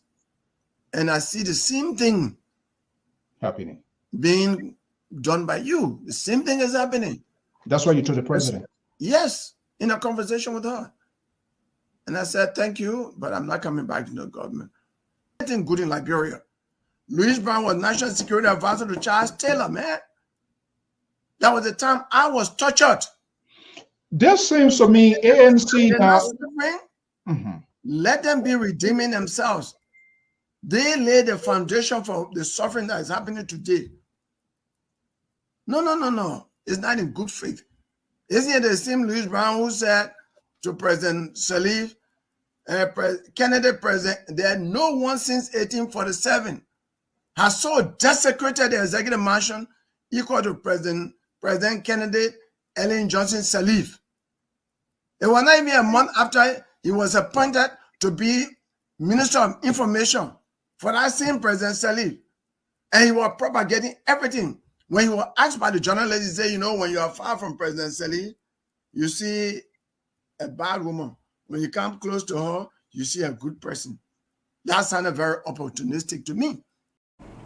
For being here, and especially in these difficult times, I thank the Liberian people for their kind attention. All over this country, in every village and town, across every region and community, from mosques to churches, from markets to schools, from prisons to hospitals, across all political parties, ministries, agencies, and institutions of the government, no Liberian needs me to tell them that things are bad and only getting worse.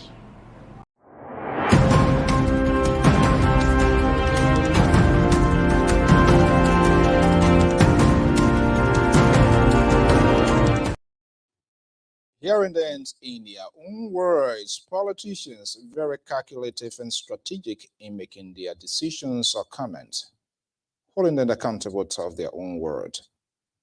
That was a couple of months back, a campaign with tire suffering, apparently died premature death. We are now being driven into different political talking points. Well, we are hearing the former vice president is gradually in his decision-making process to get his running mate. Who could that person be? How is the conversation ongoing within the bandwidth of the Unity Party? Massive preparations in the making. We are hearing potentially it will be announced in Bangabong County. Other venue could be changed. We are waiting to see it. Unity partisans and Liberians on their heel. Alice Cummings of the Alternative National Congress, ANC, as well. The both groups adopting what I call a wait-and-see attitude and see the name they're going to be thrown out there and how it will be embraced by Liberians in and out. Well, the president, the incumbent, President George Weah, is already ahead of the game by maintaining Vice President Chief Dr. Joel Howard Taylor. We are waiting to see who's going to be the pick of the vice president. As some of the talking heads of the vice president are outraged and going ballistic of the delayed on the part of the vice president. They are threatened to even go after him. So would that be done sooner than later? We don't know the date yet. The date was set. Apparently, it was postponed, putting finishing touches together. We'll keep you posted, updated. We will wait and see. Nyomli Kanga, the senator out of Grand Bassa County, is looking so confident. What was the rationale of hosting the huge conference in her own city of Grand Bassa County, which is also crucial to the process? Is that part of the strategy to solidify her political base? What? I don't know. We will wait and see. Until then, I am Afonso Z and so of the Liberia Public Radio and LPR-TV. We want to thank you so much for sharing your evening to your morning to your afternoon. If you are in Liberia, we say thank you for joining us right here in the USA, Europe, Asia, other parts of the world. Your comments, your tweet always help us to do what we are doing. If you have your business here in the USA, in Liberia, to wherever it is, let us know. There's a way we will figure it out. When there's no way, we will find it out to showcase your business. Before we take from you, we want to give back. Let us run our services to you and you give us what you have. We want to thank you so much for your time this evening. By God's willing, same time, same stations on this network. I will be back here with the analysts. All of them have their political pick, and part of that is to keep the conversation proportional. We are still waiting to get word from the ruling establishment. Saint Professor Asisi Laboza left this panelist, picking up a new assignment as superintendent of the Moravia Consolidated School System. We are wish out to CDC national leadership inside Liberia, right here in the US, to have a proxy so that the conversation can be balanced. We're still waiting and keeping it. Until then, have a pleasant evening, and I will be back here in another fresh editions of All Things Considered from Wednesday to Wednesday as we dive into the political talking heads in Liberia, where the Musu Glorious Scott syndrome has taken over the airwaves, where we know what exactly happens in that compound. Jerome Verder needs to come out to be crystal clear and be honest with his country. Whatever evidence that he proclaimed, as he needs to get it out there to investigators. If he doesn't trust the investigators, the international community, do not just throw a red meat and walk back. His credibility is on the line, and not just only his credibility, but the credibility of the very institution. He presided over a consequential institution, the TRC. If we would judge people in the past, if we look at Valitale and other people in the past equally, we must look at those who are making this judgment. Somebody must be able to provide answers to the investigators. We must be able to know what happens. There was no breakage. There was nothing.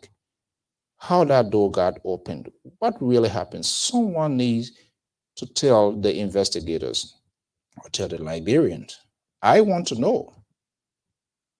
I want to know on what basis Hitler was called. There are a lot of alleged criminals or fighters proliferating all over the place. So how? What is the statistics? What is the record on hand? How many ex-fighters within the proximity of the former Chief Justice that they have gathered? So why was he called? So are we making judgment of the past history? If that's the case, then Prince Johnson and many others should not be walking free and enjoying heavy political power in the country. The justice has to be transparent, and we hope the police, they will do their due diligence. If it requires international intervention, the forensic, everything, somebody needs to be held accountable. Someone apparently witnessed that. We need to know. We cannot incite our sentiments, our emotion. Why it is true, life is involved. But we cannot, in the media industry, to incite our sentiments, our emotions, and take political line because of our own political affiliations and attachment to any of these parties. The idea, I strongly believe, every life matters. And if every life matters, or this lady who was killed or who was murdered or whatever the case, as far as we are concerned, she's no longer alive. Justice needs to be served. And the police should have this executed expeditiously for the Liberian people to know. Until then, I am Alfonso Zienso, and have a pleasant evening. We'll be back here tomorrow for more programming. Have a pleasant evening. Bye-bye.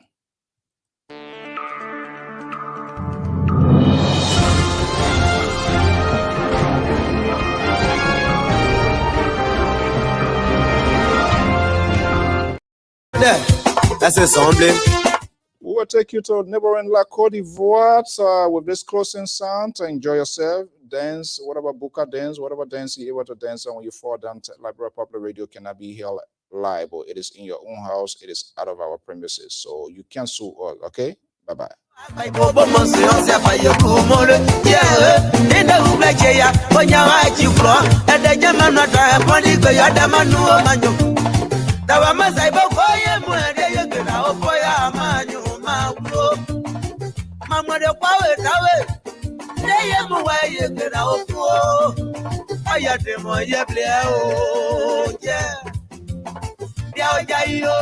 Papa Joe Feliz.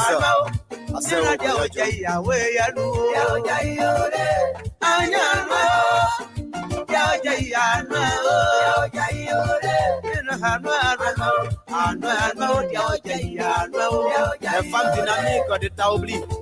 Yo de Wakriba.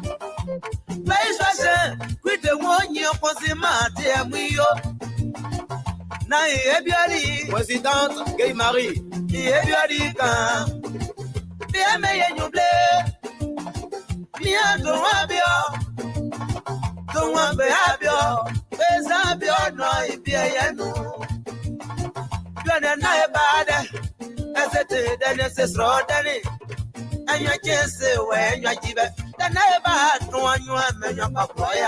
Tante Philippe.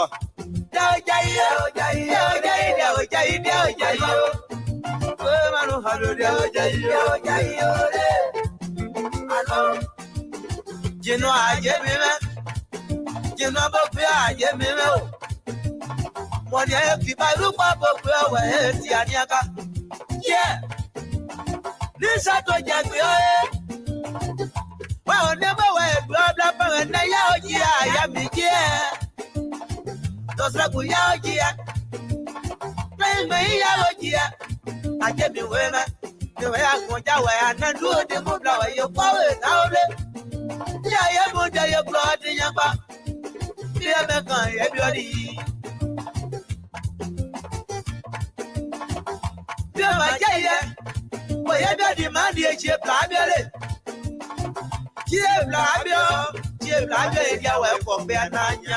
Docteur Payeto.